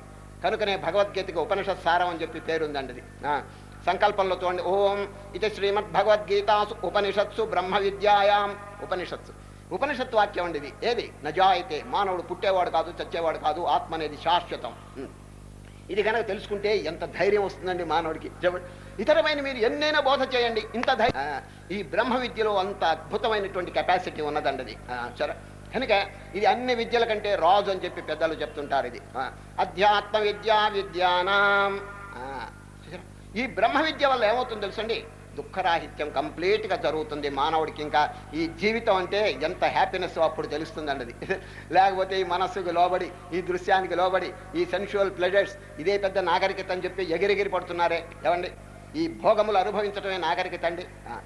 మహనీయులు ఏం చెప్తున్నారు తెలుసండి, civilization consists not in the multiplication of desires but in the deliberate restriction of them అన్నారు. చూడండి, మళ్ళీ చెప్తున్నాను, సివిలైజేషన్ అంటే, నాగరికత అంటే ఊరికే ఈ బాహ్యమైనటువంటి విషయాలను అనుభవించట్లో లేదు నాగరికత. చూడండి, ఇప్పుడు పశ్చిమ దేశంలో కానీ ఇక్కడ కానీ ఈ ఫ్యాషన్లు, ఈ పెద్ద వినోదాలు, వీటిల్లో పడిపోయి ఇదే నాగరికత అని చెప్పి అనుకుంటున్నారు. మహనీయులు ఏం చెప్తున్నారు చూడండి, civilisation consist not in the multiplication of desires but in the deliberate restriction of them. అది వాటిని ఎంతవరకు నిగ్రహించుకుంటే అంత గొప్ప నాగరికత అని గంభీరంగా చెప్తున్నారు. ఈరోజు శ్రీకృష్ణ పరమాత్మ కూడా ప్రజహాతి యదా కామాన్ సర్వాన్ పార్థమనోగతాన్ ఆత్మన్యేవాత్మనా తుష్ట స్థిత ప్రజ్ఞస్తదోచ్యతే. స్థిత ప్రజ్ఞ లక్షణం ఈ రోజే చెప్పబోతారండి. సార్, ఎంత అద్భుతమైనటువంటి బోధ చెప్పండి. కనుక దీని పేరు బ్రహ్మ విద్య, అధ్యాత్మ విద్య అండి. ఎన్ని విద్యలో నేర్చుకుంటున్నారు? 64 విద్యలు ఉన్నాయండి ప్రపంచం. ఎన్ని చెప్పండి? 64. ఈ 64 విద్యలు నేర్చుకున్నా మానవుడికి దుఃఖం పోదండి. ఏమండి, మీకెట్లా తెలుస్తున్నా అడుగుతారేమో. నారదుల వారు ఇవన్నీ చదివాడండి. నారదులు ఈ 64 చతుష్షష్ఠి కళలు, ఈ చతుష్షష్ఠి కళలన్నీ నేర్చుకుని నారదులకి దుఃఖం పోలేదండి, శోకం పోలేదు, ధైర్యం కలగటం లేదు. అప్పుడు ఏం చేసినాడు తెలుసండి, తాను చదివిన పుస్తకాలన్నీ నెత్తిన పెట్టుకుని ఒక గురువు గారు ఉన్నారండి, మహానుభావుడు, ఏకాంతంగా వారి దగ్గరికి పోయినారు. వారి పేరేమిటి తెలుసండి? సనత్ కుమారుడు. సనత్ కుమారుడు అనే మహానుభావుడి దగ్గరికి వెళ్ళి సాష్టాంగ నమస్కారం చేసి, మహానుభావ, ఇదిగో మేము చదివిన పుస్తకాలు 64 విద్యల్లో నేను కళల్లో ప్రావీణ్యం సంపాదించాను, కానీ దుఃఖం పోలేదు, నాకు శాంతి కలగలేదు, ఉపాయం చెప్పండి శాంతికి అని చెప్పి ప్రార్థన చేస్తాడు. వెంటనే సనత్ కుమారుడు తరతి శోకం ఆత్మవిత్ అంటాడండి. ఫినిష్. ఒక్కటే సెంటెన్స్ చెప్తాడు. తరతి శోకం. శోకాన్ని ఎవరు దాటగలరంటే దుఃఖాన్ని ఆత్మవిత్, ఆత్మజ్ఞానం కలవాడే. ఆ ఆత్మజ్ఞానం వారు ఉపదేశం చేస్తారండి. ఎవరు? భూమా విద్య. భూమ అంటే ఆల్ పర్వేడింగ్ పరమాత్మ యొక్క జ్ఞానం వారు బోధిస్తారు. ఎవరు? సనత్ కుమారుడు, నారదుల వారికి అండి. దానివల్ల వారికి శాంతి కలిగిపోయింది. చూచారు, ఇలా 64 విద్యలు నేర్చుకున్నా కూడా వారికి దుఃఖరాహిత్యం కలగలేదే. కొంతకాలం కిందటండి ఒక పండితుడండి అన్ని విద్యలు నేర్చుకున్నాడండి. ఈ ప్రపంచంలో ఉన్న విద్యలన్నీ, సాహిత్యం, పోతే జ్యోతిష్కం, వ్యాకరణం, మీమాంస, ఇవన్నీ శాస్త్రములు క్షుణ్ణంగా నేర్చుకుని తీర్థయాత్రకు బయలుదేరాడండి. ఇప్పుడు కాదు, పూర్వకాలం. తీర్థయాత్రకు బయలుదేరితే పాదచారి అయిపోతున్నాడు. ఒక నది అడ్డంగా వచ్చిందండి. నది, ఆ నదిలో నీళ్లు గంభీరంగా ప్రవహిస్తున్నాయి మంచి వేగంగా. ఈయన గారికి ఈత రాదు, ఎవరికి? పండితుడికి. దూరంగా ఎవరో పడవ పెట్టుకుని కూర్చున్నాడండి. ఆ బెస్తవాడి దగ్గరికి పోయినాడు. ఏమండి పడవవారు, అవతల ఒడ్డుకి నన్ను చేర్చాలి, ఎంతో చెప్పండి, దానికి రేటు చెప్పండి, డబ్బు. ఇద్దరు మాట్లాడుకుని బేరం కుదుర్చుకున్నారండి. ఈ పండితుడు పడవలో ఎక్కి కూర్చున్నాడు. ఈ బెస్తవాడు నెమ్మదిగా తెడ్లు ఆడించి పడవను లోపలికి తోసుకుపోతున్నాడు. మంచి ప్రవాహం. కొంత దూరం పోయిన తర్వాత ఈ పండితుడు గారు ఒక ప్రశ్న అడిగారు. ఎవరిని? ఈ పడవ ఆయన్ని. ఓ పడవాయన గారు, ఓ బెస్తవారు గారు, మీకు వ్యాకరణం వచ్చునా అని అడిగాడండి. మీకు ఇంతవరకు ఆ పదం వెళ్ళలేదండి వాడు. స్వామి క్షమించండి, వ్యాకరణం గోకరణం నాకేమీ తెలియదు, చిన్నప్పుడు ఎవరు చెప్పలేదు. చీ, నీ జీవితంలో 4వ భాగం నాశనం, 1/4 of your life is wasted అని ఈ పండితులు వారు వాడిని తిట్టాడండి. చీ, 4వ వంతు జీవితం పాడు చేస్తున్నాను, నేను చదువుకున్నాను వ్యాకరణం, నా జన్మ ధన్యమైంది అన్నాడు. ఏదో పోనిండే నెమ్మదిగా పోతున్నారండి. ఇంకా కొంత దూరం పోయిన తర్వాత మీమాంస శాస్త్రం వచ్చునా అని అడిగాడండి. మీమాంసం. వాడికి ఆ పదం ఇంతవరకు వెళ్ళలేదండి వాడు, మీమాంసని. పండితుల వారు క్షమించండి, మీ మాంసం తెలియదు, మా మాంసం తెలుసు అన్నాడు వాడు. వాడు మాంసం తినే రకం అండి వాడు. అందువల్ల నాకు రాదండి అన్నాడు. చీ, ఇంకొక 25 భాగం జీవితం వ్యర్థం అనేసినాడు. పోతే పోనండి, ఏం చేస్తాం, చిన్నప్పుడు ఎవరు చెప్పలేదు. ఇంకా కొంత దూరం నెట్టిన తర్వాత జ్యోతిష్కం వచ్చునా అని అడిగాడండి. జ్యోతిష్కం. స్వామి క్షమించండి, ఊరికి ప్రాణం తీయబాకండి, నాకు రాదన్నాడు. చీచి. ఇంకొక 25% జీవితం నాశనం. అంటే ఏంటి? ఇప్పుడు 1/4 + 1/4 3/4 of your life is wasted. 35 జీవితం నాశనం అన్నాడు. ఇంకా కొంత దూరం పోయిన తర్వాత అదేం గ్రహచారమో కానీ తుఫాను గాలి వీచిందండి. బ్రహ్మాండమైనటువంటి మేఘాలు ఇవన్నీ కూడా కుంభవర్షం కురిసిందండి. సరి నది మధ్య భాగంలో ఉన్నదండి పడవ. కుంభవర్షం కురిసేపటికి పడవలో నుండి నీళ్లు ప్రవేశించినాయి. పడవ నెమ్మదిగా నిండుతూ ఉన్నది. 35 భాగం నిండిపోయింది. ఇంకొక అంగుళం ఉందండి పడవ. ఆ అంగుళం నీళ్లు కనుక వస్తే మునిగిపోతుందండి. ఆ టైంలో బెస్తవాడు పండితుడిని అడుగుతున్నాడు, మహానుభావ ఈత విద్య వచ్చునా అని అడిగాడు. రాదురా నాయన అని. నా జీవితం 35 నాశనం, నీ జీవితం సర్వనాశనం. పడవ మునిగిపోయింది. పండితుడు గంగార్పణం అయినాడు. ఈ బెస్తవాడు చదువు సంధ్యలు లేకపోయినప్పటికీ ఈదుకుంటూ ప్రాణం కాపాడుకున్నాడండి. సరే, ఏ విద్య కావాలి చెప్పండి నదిలో? చెప్పండి. మానవుడు ఇప్పుడు ఈ లోకంలో అనేక విద్యలు చదువుకుంటున్నాడండి. కానీ భవసాగరం, ఈ సంసార దుఃఖం అనేటువంటి సముద్రాన్ని దాటగలిగేటువంటి తారకం చూచారా? తారకం అంటే రామనామం. తరింపజేసేటువంటిది చూడండి, గాయత్రి. ఇటువంటి చక్కగా విద్యలు నేర్చుకోవాలి, మంత్రాలు నేర్చుకుని మానవుడు తరించాలని. సరే, ఈ అధ్యాత్మ విద్య తరింపజేస్తుందండి. చూడండి, అందుకనే తారక విద్య, బ్రహ్మ విద్య, అమృత విద్య అంటారండి. అమరత్వం, మానవుడిని పుట్టడం చావటం ఇదంతా మామూలు అండి. పశువులు కూడా ఉన్నది పుట్టడం చావటం. ఇంకా మనుషులకి ఏమిటండి? దీనివల్ల గొప్పతనం ఏమిటి చెప్పండి? ఈ తల్లి గర్భంలో పడి 9 నెలలు రిగరస్ ఇంప్రిజన్మెంట్ అనుభవిస్తూ పోవాల్సిందేనా చెప్పండి? ఈ ఫుల్ స్టాప్ పెట్టక్కర్లేదండి. ఇంతవరకు ఎన్ని జన్మలు పుట్టాడు, చచ్చాడు. ఈ శ్రీకృష్ణ పరమాత్మ జన్మరాహిత్యానికి ఔషధం చెప్పినప్పుడు మనం ఎందుకు దాన్ని సేవించకూడదు, ఎందుకు దాన్ని ఆచరించకూడదు చెప్పండి? కనుకనే వేమన ఏం చెప్పినాడు తెలుసండి? మీరు వేమన పద్యాలు చదువుతుంటారు కదా. విశ్వదాభిరామ వినురవేమ, చదివి చదివి చదివి చావంగనేటికి చావులేని చదువు చదువవలయు. ఎన్నో చదువుతున్నారు నాయన, చస్తున్నారు కదా చెప్పండి. ఎన్ని చదివినా శ్మశానంలో బూడిదైపోతున్నారు. చావుని తప్పించుకునే విద్య చదవండి. చదివి చదివి చదివి చావంగనేటికి చావులేని చదువు చదువవలయు. చదివి చదివి కోటి జనులు చచ్చిరి గదా విశ్వదాభిరామ వినురవీమ. ఎంత చక్కగా చెప్పారు. కనుక అమర విద్య మనకు కావాలన్నది. ఇప్పుడు చూడండి, ఆ పండితుడు మునిగిపోయినాడు కదా. ఎన్ని విద్యలు నేర్చుకున్నా ఈ భవసాగరం, ఈ సంసార దుఃఖం అనే సాగరంలో మునిగిపోతుంటే దానివల్ల ప్రయోజనం ఏమిటి చెప్పండి? దేని కొరకు పుట్టాం? ఏడవటానికే చెప్పండి. పుట్టేటప్పుడు అందరూ ఏడుస్తారండి చూచారు. ఎవరో ఒక మహనీయుడు అన్నాడు, weeping weeping you are barren, laughing laughing you should die అన్నాడు. చూడు ఎంత బాగా.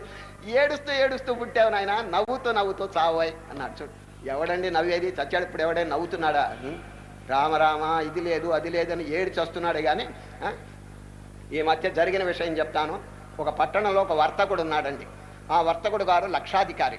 లక్షలు ఎట్లా సంపాదించాడు తెలుసండి? ఇనప కొట్టుందండి, ఐరన్ షాప్. ఆ ఐరన్ షాప్ ద్వారా లాభాలు సంపాదించాడండి. ఆయనకి 3 కొడుకులండి. 3 పెద్దవారైనారు, పెళ్లిళ్ళు చేశాడండి. 3కి వ్యాపారం నేర్పాడండి. ఆ కొట్టులో అంటే ఇనప కొట్టులో, ఇనప షాప్లో అంత వ్యాపారం నేర్పాడు. వాళ్ళు బాగా చేసుకుంటున్నారు. ఈయన ముసలివాడైపోయినాడు. ఆఖరికండి ఒక వ్యాధి తగులుకుందండి. ఆ వ్యాధి సీరియస్గా వచ్చింది.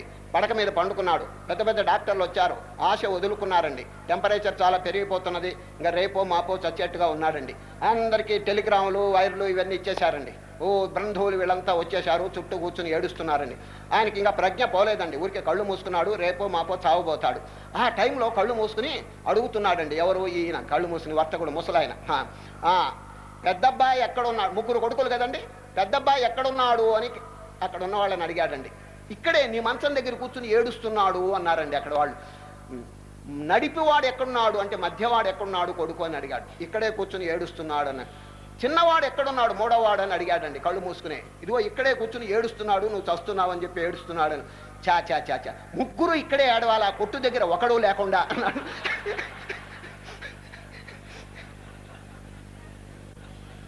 వాడు చూడండి, పోయే కాలంలో వాడు అన్ని వదులుకుని పోతున్నాడు, కొట్టు వద్ద అడ్డం వచ్చింది వాడికి. ఇటువంటి మెంటాలిటీ ఉంటుందండి, ఇటువంటి మెంటాలిటీ. చూడండి, పుణ్యమా పురుషార్థమా? గీతలో ఏం చెప్పారు చూడండి. ఆ అంత్యకాలంలో ఏ సంస్కారం ఉంటుందో అదే రాబోయే జన్మకు సద్గతిని కలుగు చేసేటువంటిది, చక్కని గతి కలుగు చేస్తుంది. కాబట్టి యం యం వాపి స్మరన్ భావం త్యజత్యంతే కలేబరం తం తమే వైతిక ఉంతే యసదా తద్భావ భావిత. ఆయన అంత్యకాల సంస్కారం చాలా మంచిది. ఎట్లా వస్తుంది? అంత్యకాలంలో భగవన్నామం. ఇప్పుడు చూడండి రా, గాంధీ మహాత్ముని అకస్మాత్తుగా షూట్ చేశారండి. ఎక్కడ? బిర్లా హౌస్లో, బిర్లా భవన్లో. కూలిపోయినాడు. వారు తలంచలేదు, ఐడియా లేదండి ఇట్లా ఎవరో వచ్చి కాలుస్తారని. అకస్మాత్తుగా చనిపోతూ ఏమన్నారు చెప్పండి? హా రామ్, హా రామ్ అని చెప్పి తారక ఉచ్చరిస్తూ ప్రాణం విడిచాడండి. ఏమండి, అంత్యకాలంలో తారకం రావాలంటే సామాన్యం అండి? వారికి ఎందుకు వచ్చింది చెప్పండి? ఇది అందరికీ వస్తుందా చెప్పండి? ఇది తస్మాత్ సర్వేషు కాలేషు మాం అనుస్మరయుధ్య. అర్జునే, అంత్యకాల సంస్కారం గొప్పదే, కానీ ఎట్లా వస్తుంది? సర్వేషు కాలేషు, జీవితంలో ఎల్ల కాలమనందు కూడా దైవ సంబంధమైనటువంటి విచారణ చేస్తుంటే, ఆ నామస్మరణ చేస్తుంటే అంత్యకాలంలో అది వస్తుంది, జ్ఞాపకానికి వస్తుంది. లేకపోతే కనుక ఆ అంత్యకాల సంస్కారానికి జీవితం అంతా కూడా చక్కగా భగవన్మయం, దైవభక్తి కలిగి ఉండటం చాలా మంచిదండి. కనుక అనేకమైనటువంటి విద్యలు ఉన్నప్పటికీ ఈ అధ్యాత్మ విద్య మానవుని తరింపజేస్తుంది. జీవితంలో నిజంగా ఈ తారక విద్య తరింపజేస్తుందండి. అది దుఃఖాన్ని పోగొడుతుంది. ఏమండి, ఆ విద్యలో ఎవరైనా ప్రవేశం కలిగి ఉన్నారా చెప్పండి? కాలేజీల్లో చెప్తున్నారా? ఎక్కడైనా స్కూళ్ళలో చెప్తున్నారా? లేదు కదా. కాబట్టి శ్రీకృష్ణ పరమాత్మ మొట్టమొదటితోనే ఇది ఉపదేశం చేశారు. అధ్యాత్మ విద్యానాం, అన్ని విద్యల కంటే ఇది గొప్పదని చెప్తూ ఈ అధ్యాయంలో ఇంకా అనేకమైనటువంటి సిద్ధాంతములు చెప్తున్నారు. సంక్షేపంగా చెప్తాను వినండి, వివరంగా చెప్పడానికి అవకాశం లేదు. మొట్టమొదట ఈ కర్మ ఏ విధంగా చేయాలి అది బోధిస్తున్నారండి సార్. జ్ఞానము కలిగి కర్మ చేయండి. యోగస్థ కురు కర్మాణి. చూడండి, ఈ అధ్యాయంలో ఒక చక్కని వాక్యం అండి. కురు కర్మాణి, అర్జున మీరు కర్మలు చేయండి. ఏ విధంగా? తెలిసి కర్మలు చేయండి. దాని యొక్క కీలకం తెలుసుకోండి, యుక్తి తెలుసుకోండి. ఏ విధంగా కర్మను ఆచరిస్తే మానవుడు సద్గతి పొందుతాడనేటువంటి విషయం తెలుసుకుని కర్మ చేయండి. ఇప్పుడు శ్రీకృష్ణ పరమాత్మ మొదట జ్ఞానం చెప్పినాడు. రేపు కర్మ, ఎల్లుండి మళ్ళా జ్ఞానం. మధ్యలో కర్మ పెట్టి ఇటు అటు జ్ఞానాన్ని పెట్టవలసిన పని ఏమిటి శ్రీకృష్ణ పరమాత్మ? చూడండి, ఇవాళ జ్ఞానయోగం, మళ్ళా తర్వాత 4వ అధ్యాయం జ్ఞానయోగం, 3 కర్మయోగం. కర్మయోగం మధ్యలో పెట్టి బాడీ గార్డ్స్ లాగా ఇటు అటు జ్ఞానం పెట్టారండి. సరే, దానికి అర్థం ఏమిటి తెలుసండి? తెలుసుకుని కర్మలు చేయండి. కర్మలు చేయటం, పశువులు కూడా కర్మ చేస్తున్నాయి. ఏమిటి లాభం దానివల్ల? ఏమి తెలియదు, అజ్ఞానంతో కర్మలు చేస్తున్నాయి. తెలుసుకుని దృష్టాంతం చెప్తాను. ఇప్పుడు భగవానుడు ఏం చెప్పినాడు? సర్వం కలుతం బ్రహ్మ, అందరిలో ఒక చైతన్యం వ్యాపించున్నది, అది జ్ఞానం. అది నిత్య జీవితంలో ఆచరణలో పెడితే ఇగో వాడిలో ఏం ప్రకాశిస్తున్నది? శత్రువులు ఏమున్నారు, మిత్రులు ఎవరున్నారు, జంతువుల్లో ఏమున్నది? అదే స్వరూపం కదా. కాబట్టి నువ్వు ఒక ప్రాణికి ఎట్లా అపకారం చేస్తావు చూడు అనేటువంటి భావన మానవుడి కలుగుతుంది. కర్మ శుద్ధం అయిపోతుంది. ఎవరిని హింసించడు, బాధించడు. ఎందుకు? తన స్వరూపమే అక్కడ వెలుగుతున్నది కాబట్టి. సరే, ఇప్పుడు విశ్వరూపం అనే భగవద్గీతలో చూపిస్తారు. కారణం ఏమిటండి? అన్ని అధ్యాయముల్లో ఓకలుగా చెప్పి విశ్వరూపం ప్రాక్టికల్గా ఎందుకు చూపించారు చెప్పండి? ప్రత్యక్షంగా ఇదిగో నాయన అర్జునే, although there is diversity in the universe, there is unity. ఈ ప్రపంచం అనేకంగా ఉన్నప్పటికీ, అనేక చేతులు అనేక కాళ్ళు ఇవన్నీ ఉన్నప్పటికీ కూడా ఒకటే స్వరూపం అని శ్రీకృష్ణ పరమాత్మ ప్రత్యక్షంగా విశ్వరూపం చూపించినాడండి. ఇది జ్ఞానం. ఇది తెలుసుకుంటే ఒక ప్రాణికి ఎట్లా అపకారం చేస్తారు చెప్పండి? ఇప్పుడు ఒకడు కొన్ని కొట్టాడంటే దాని అర్థం ఏమిటండి చెప్పండి? వాడు నాకంటే వేరుగా ఉన్నాడు అని అజ్ఞానం. చూచారు, విశ్వరూపంలో అందరూ భగవత్ స్వరూపులని తెలిసినప్పుడు వాడిని ఎట్లా కొడతాడు చెప్పండి? ఇప్పుడు కొందరు గుళ్ళోకి వెళ్ళి దేవుడికి దండం పెట్టి ప్రార్థన చేస్తారండి. దేవుడు గారు చాలా అపరాధాలు చేశాను, క్షమించండి అని చెంపలు వాయించుకుంటారండి. గుళ్ళో నేను చూశాను కొందరు వాయించుకోవడం. కానీ ఎట్లా వాయించుకుంటారో తెలుసండి? అసలు దెబ్బే తగలదండి, ఊరికి ఇట్టట్టు ఆనించుకుంటారు. ఏటండి, చెంప వాయించాలంటే జ్ఞాపకం ఉండేట్టు కొట్టాలి. అదండి, అట్లా కొట్టుకోరు. ఎందుకు? బొగ్గవాడే, చెంపవాడే, చెయ్యివాడే, ఇంకెక్కడ కొట్టుకుంటాడు వాడు. అదేవిధంగా ఒక జీవుని ఎడల ప్రేమ దయ కలగాలంటే is not different from me. విశ్వరూపంలో వారు నేను అందరం కూడా భగవంతుని యొక్క సంతానం, భగవంతుని యొక్క అవయవాలు. All are parts of the almighty అనేటువంటి విషయం కనుక మనకు తెలిస్తే ఒక ప్రాణికి ఎట్లా అపకారం చేస్తాం చెప్పండి? ఇప్పుడు గవర్నమెంట్ వారు చాలా శిక్షలు వేస్తున్నారండి. ఎవరైనా దొంగతనం చేస్తే శిక్ష, ఏదైనా అబద్ధం అంటే ఇంకా రకరకాలుగా శిక్షలు వేస్తున్నారు. ఏమైనా మార్పు వస్తున్నదా? వాళ్ళ హృదయాల్లో ఏమైనా మార్పు వస్తున్నదా? లేదండి. ఆ కాలం, శిక్షాకాలం పూర్తి అయిన తర్వాత మళ్ళీ ముహూర్తం పెడుతున్నాడండి దొంగ, మళ్ళీ పెడుతూనే ఉంటాడు. ఒక చోట జరిగిన విషయం చెప్తున్నాను. ఒక గ్రామంలోనండి ఒక లావాటి వాడు ఉన్నాడండి, ఒక సన్నటి వాడు ఉన్నాడు. వాళ్ళిద్దరికి ఏదో వాద వివాదం వచ్చిందండి. వాద వివాదం వస్తే లావాటి వాడు కోపం ముదిరి వాడి చెంప మీద ఒక వాయించాడండి. ఒకటి వాయిస్తే వాడు సన్నవాడు కదండి, మళ్ళా కొట్టలేక బెంచ్ కోర్టులో దావా వేశాడండి వాడు వీడి మీద. మ్యాజిస్ట్రేట్ గారు ఇద్దరికి సమాన్లు పంపించాడు. ఇద్దరు వచ్చారండి. మ్యాజిస్ట్రేట్ అడుగుతున్నాడు, ఏ లావాయినా నువ్వు సన్నాయిని కొట్టావా చంపాలని? దంచి పారేశానన్నాడు. ఎందుకు కొట్టావు? కొట్టాలని అనిపించింది, కొట్టాను అన్నాడు. సరే, నువ్వు ఒప్పుకుంటున్నావు కాబట్టి 5 రూపాయలు కోర్టుకి జరిమానా చెల్లించవాయి అన్నాడండి. 5 రూపాయలు జరిమానా. వాడు జేబులో చూచాడండి, 5 రూపాయలు లేదండి, 10 రూపాయల నోటు ఉందండి. అప్పుడు అందరిని అడిగాడు, చిల్లరుందా చిల్లరుందా అని. ఎవరి దగ్గర లేదండి. అప్పుడు ఏం చేశాడు తెలిసిన? ఆ చెంప కూడా వాయించి కోర్టుకు 10 రూపాయలు ఇచ్చాడండి వాడు.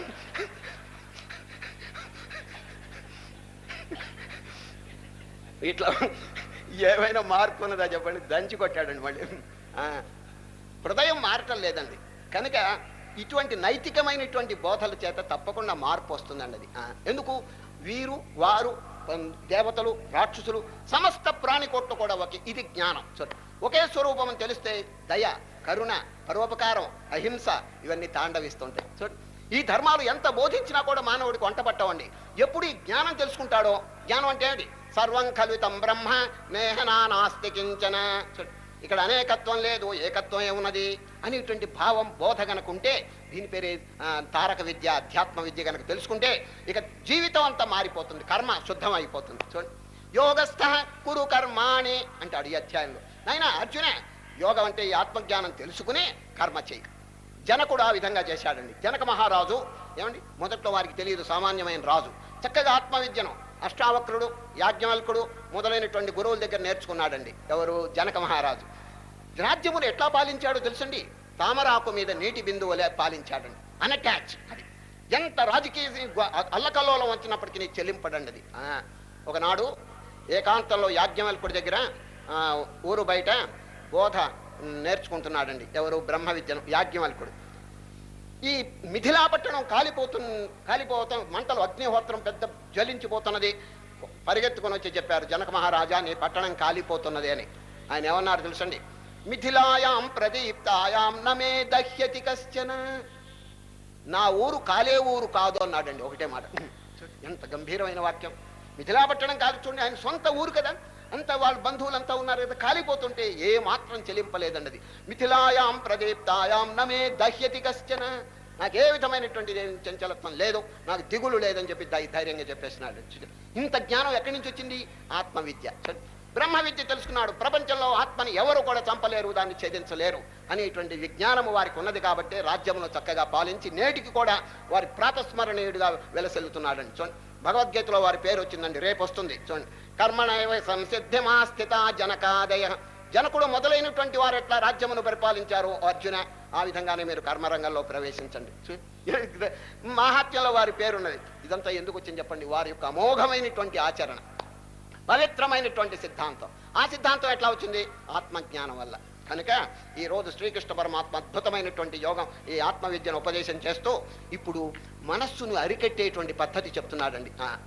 మనస్సు గనక ఈ భోగేశ్వరుల మీద గనక పరిగెత్తుతుంటే యూ కెనాట్ కాన్సన్ట్రేట్, ఏకాగ్రత కుదరదని చెప్పి ఘంటాబద్ధంగా చెప్తున్నాడండి. చాలా కూలిపోతుంది, వీళ్ళందరూ శాశ్వతం కాదు అనేటువంటి భావం మనం కలుగు చేసుకుంటే ఎక్కడికి పోతుంది మనసు చెప్పండి. కనుక ఈ ఆత్మ విచారణ అనేది చాలా ముఖ్యమైనది. ప్రపంచంలో అన్ని కూడా కాలగర్భంలో నశించిపోతాయి, ఏది నన్ను ఉద్ధరించేది, నా హృదయంలో వెలిగే ఆత్మ సచ్చిదానందం ఎల్లప్పుడూ ఉంటుంది కాబట్టి దాన్ని నమ్ముకోవాలి అని చెప్పి విచారణ చేయాలని. అప్పుడు కనుకనే ఒక చక్కని శ్లోకం చెప్తున్నారు, భోగైశ్వర్య ప్రసక్తానాం తయా అపహృత చేతసాం వ్యవసాయాత్మికా బుద్ధి సమాధౌ న విధీయతే. అర్జున, ధ్యానంలో మనస్సు నిలవాలంటే భోగైశ్వర్యుల మీద మనస్సు పరిగెత్తకూడదు, వాటిని బాగా బోధించండి. ఓ మనసా, నిన్న చెప్పలేదు, మనస్సును కూర్చోబెట్టి చూడండి, సంసార మందలే అల్ప సుఖముల చూచి మురిసిపోవగనేల మనసా, ఆనందముగ దోచు విషయ భోగములన్నీ మూనాళ్ల ముచ్చటే మనసా. రాజులు అనుభవించారండి ఈ సుఖాలని, ఏమైపోయినారు చెప్పండి. కారే రాజులు రాజ్యముల్ గలుగవే గర్వోన్నతిన్ బొందరే వారేరి. నిలదీసి అడిగాడు, ఎక్కడికి పోయినారు ఈ రాజులంతా, ధూళిలో మట్టిలో కలిసిపోయినారు. కారే రాజులు రాజ్యముల్ గలుగవే గర్వోన్నతిన్ బొందరే వారేరి. పోని వెళ్ళారనుకో ఇంకో లోకానికి, ఏమైనా డబ్బు మూట కట్టుకుని వెళ్ళారా, సిరి మూట కట్టుకుని పోవంజాలిరే భూమిపై పేరైనంగలదే. భూమిపై వారి పేరు ఎవరైనా అనుకుంటున్నారా, చూడండి ఏమైపోయినారు వీళ్ళంతా కూడా. కనుకనే పశ్చిమ దేశంలో ఒక కవీశ్వరుడు ఎంత గంభీరంగా చెప్పాడో వినండి. The pomp of learning, the boast of heraldry, all the wealth and all the fortune that can give await like the inevitable hour, the path of glory lead us but to the grave. Grave అంటే శ్మశానం. మీరు ఎన్ని విద్యలన్నా నేర్చుకోండి, ఎంత ప్రాపంచిక వైభవాన్నా పొందండి, ఆఖరికి శ్మశానంలో బూడిది కావాల్సిందే అన్నాడండి ఆయన. చూడండి ఎంత గంభీరంగా. మళ్ళీ చెప్తాను, the pomp of learning, the boast of heraldry, all the wealth and all the fortune that can give await like the inevitable hour, the path of glory lead us but to the grave. ఇటువంటి వాక్యాలు కనుక బాగా మననం చేస్తుంటే ఇక వైరాగ్యం ఎందుకు కలగదండి? ఈ ప్రాపంచిక విషయముల మీద పరిగెత్తుతూ పశువులు ఏ ప్రకారంగా ప్రవర్తిస్తున్నాయి అట్లై ప్రవర్తిస్తున్నాడు. మానవుల్లో ఉన్నతి ఏమిటి చెప్పండి అది? కనుకనే శ్రీకృష్ణ పరమాత్మ నాయన నీవు ధ్యానం చేసి నీ ఆత్మస్వరూపాన్ని తెలుసుకో.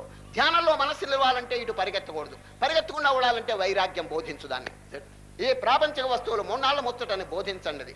భోగైశ్వర్య ప్రసక్తానాం తయ అపహృత, ఇవి లాగేస్తుందండి మనస్సుని. ఏది? శబ్ద స్పర్శాది విషయాలన్నీ కూడా. అప్పుడు ఏమవుతుంది? ఇక్కడ కాన్సన్ట్రేషన్ కుదరదు. ఎప్పుడు ఏకాగ్రత కుదరదో అప్పుడు చంచలమైన మనస్సుతో ఆనందం కలగదండి. సరే, అద్దం కదులుతుంటే ముఖం కనిపిస్తుందా చెప్పండి? అద్దం ఇట్టాట ఆడించండి, ముఖం కనిపించదు. అదేవిధంగా అద్దం అంటే ఏమిటి? మనస్సు. ఆ మనస్సు వికారవంతంగా కదులుతూ మురికితో కనుకుంటే, దుమ్ము కనుకుంటే ఏమైనా ఆత్మస్వరూపం అధిష్టానం కనిపిస్తుందా? లేదు. కనుక అద్దాన్ని నిర్మలం చేసుకోవాలని శ్రీకృష్ణ పరమాత్మ నాయన వైరాగ్యం కలిగి ఉండండి.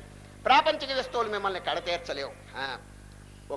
ఇదివరకు జరిగిన విషయం ఒక చోట నేను కథ చదివినాను. ఒక చోట ఒక వార్త ఏమిటంటే, ఒక పూర్వకాలం అండి, గ్రామంలో ఇద్దరు స్నేహితులు ఉన్నారండి. ఆ ఇద్దరు స్నేహితులు కాశీ పట్టణానికి తీర్థయాత్రకు బయలుదేరారు. పూర్వకాలం బ్యాంకులు, చెక్కులు, డ్రాఫ్టులు లేవు కదా, అంచేత డబ్బు మూట కట్టుకుని సంకలో పెట్టుకుని ఇద్దరు బయలుదేరారండి. ఏది? ఖర్చుల కోసం. ఇద్దరు బయలుదేరితే చాలా గ్రామాలు దాటిపోయినారు. ఒక పెద్ద పట్టణం వచ్చిందండి, పెద్ద పట్టణం. ఆ పట్టణంలో ఎన్ని భోగాలంటే నిజంగా చూసిన వాళ్ళందరికీ కళ్ళు చెదిరిపోతున్నాయండి. వాళ్ళలో ఒకడికండి సంస్కారం సరిలేదండి. ఊరికే యాత్రకైనా బయలుదేరాడు కానీ ఈ ప్రాపంచిక విషయాల మీద వాడికి భోగం ఆసక్తి ఎక్కువగా ఉంది. అంచేత ఆ పట్టణంలో ఉన్న తడుకు బెడుకులన్నీ చూచి స్నేహితుడితో, ఒరే నాయన నువ్వు యాత్రకు వెళ్ళి నేను వెళ్ళను, నా చేతిలో డబ్బు ఉంది, ఇక్కడ బాగా తిని తాగి కొన్ని భోగాలన్నీ అనుభవించి తర్వాత ఆలోచిస్తానులే యాత్ర సంగతి అన్నాడు. అవతల వాడు చెవాట్లు పెట్టాడు, రామరామా ఇటువంటి ప్రమాదం చేయబాక మనం ఎందుకు బయలుదేరాం? విశ్వనాథుని యొక్క పవిత్ర సందర్శనం కోసం బయలుదేరి ఈ దారిలో ఈ భోగ విలాసములకు లోబడిపోతే ఎట్లా? నాయన వద్దు నాయన అని చెప్పి ఎంత హితోపదేశం చేసినా వీడి కర్మ సరిగా లేదు, సంస్కారం. అంచేత నువ్వు కావాలంటే పో అన్నాడండి. నేను మాత్రం పోను, ఇక్కడ డబ్బు ఉన్నది, అనుభవిస్తాను. సరే, అవతల వాడు స్నేహితుడు వెళ్ళి ఊరు బయటికి వెళ్ళి ఆలోచించాడు. స్నేహితుడు లేకుండా నేను ఒక్కడిని ఎట్లా వెళ్ళి అని ఊరు బయట మకాం పెట్టాడు. ఎవరు? స్నేహితుడు. రాని ఈ దారి గుండా వస్తాడు, మళ్ళీ ఇద్దరం పోదాం. వీడేం చేసినాడంటే, ఈ సిటీ కదా, పట్టణం కదా, అనేక భోగ విలాసాలు, దుర్మార్గులకి సహవాసం, డబ్బు కావాల్సింది ఉంది, ఖర్చు పెట్టేసినాడు. రౌడీలు సహవాసం చేశాడు, తాగుడు అలవాటు చేశాడు. 2 పార్టీలు ఏర్పడ్డాయి. అవతల పార్టీ ఈ పార్టీ కొట్టుకున్నారు. దాంట్లో ఒక పార్టీలో వీడు చేరాడు. అవతల వాడికండి ప్రమాదం కలిగిందండి కొట్టుకోవటంలో. అందరిని అరెస్ట్ చేశారు, విచారణ పెట్టేసి వీడు ప్రధాన పాత్ర కాబట్టి ఎవడు ఈ యాత్రకు వచ్చిన వాడు ఉరిశిక్ష వేశారండి. వాడు ఉరిశిక్ష వేశారు. రేపు సాయంత్రం 4 గంటలకు వీడి ఉరి తీస్తారండి. ఈ వార్త స్నేహితుడు చెవిలో పడిందండి. అయ్యయ్యో నారాయణ, విశ్వనాథుని దర్శనానికి బయలుదేరి ఉరిశిక్ష కొని తెచ్చుకున్నాడే చావు, వీడిని ఎట్లాగైనా బతికించాలని చెప్పి బయలుదేరాడండి. ఎవరు? స్నేహితుడు. బయలుదేరి నేరులో రాజుగారి దగ్గరికి పోయినాడు. రాజుగారు, మీ పట్టణంలో ఒక వ్యక్తికి రేపు 4 గంటలకి సాయంత్రం ఉరిశిక్ష పడింది. మిమ్మల్ని ఒక ప్రార్థన చేయడానికి వచ్చాను. నేను ఎవరో తెలుసునా? జ్యోతిష్కుణ్ణి. రేపు సాయంత్రం 4 గంటలకి ముహూర్తం ఎటువంటిదో తెలుసండి. అన్ని గ్రహాలు చక్కగా అనుకూలమైనటువంటిది. ఆనాడు ఆ క్షణంలో ఎవరు చస్తారో రేపు 4 గంటలకి రాబోయే జన్మలో భూమండలానికి అంతటికి ఏకఛత్రాధిపతిగా ఉంటాడు వాడు. కాబట్టి వాడికి ఊరేయద్దు, నన్ను వేయండి మహాత్మా, నేను చస్తాను, నీకు వచ్చే జన్మలో నాకు చక్రవర్తి కావాలని ఉన్నది, నన్ను కొంచెం ఊరేయండి అన్న. రాజు అన్నాడు, నీకు లేదు వాడికి లేదు, నేను వేసుకుని చస్తానన్నాడు. ఈ విధంగా రాజు చచ్చాడు, వీళ్ళిద్దరిని వదిలిపెట్టాడండి. ఇదంతా ఎందుకు చెప్పానంటే చూడండి, విశ్వనాథుని దర్శనం కోసం వచ్చి చావు తెచ్చుకున్నాడండి వాడు. ఆ స్నేహితుడు కాపాడబోతే ఏమైపోయేవాడు చెప్పండి. కనుక భోగైశ్వర్య ప్రసక్తానాం తయా అపహృత చేతసాం వ్యవసాయాత్మిక బుద్ధి సమాధౌ న విధీయతే. ఈ భోగేశ్వరుల మీద మనస్సు గలవాడు ధ్యానం చేయలేడు. It is impossible to meditate అన్నాడు.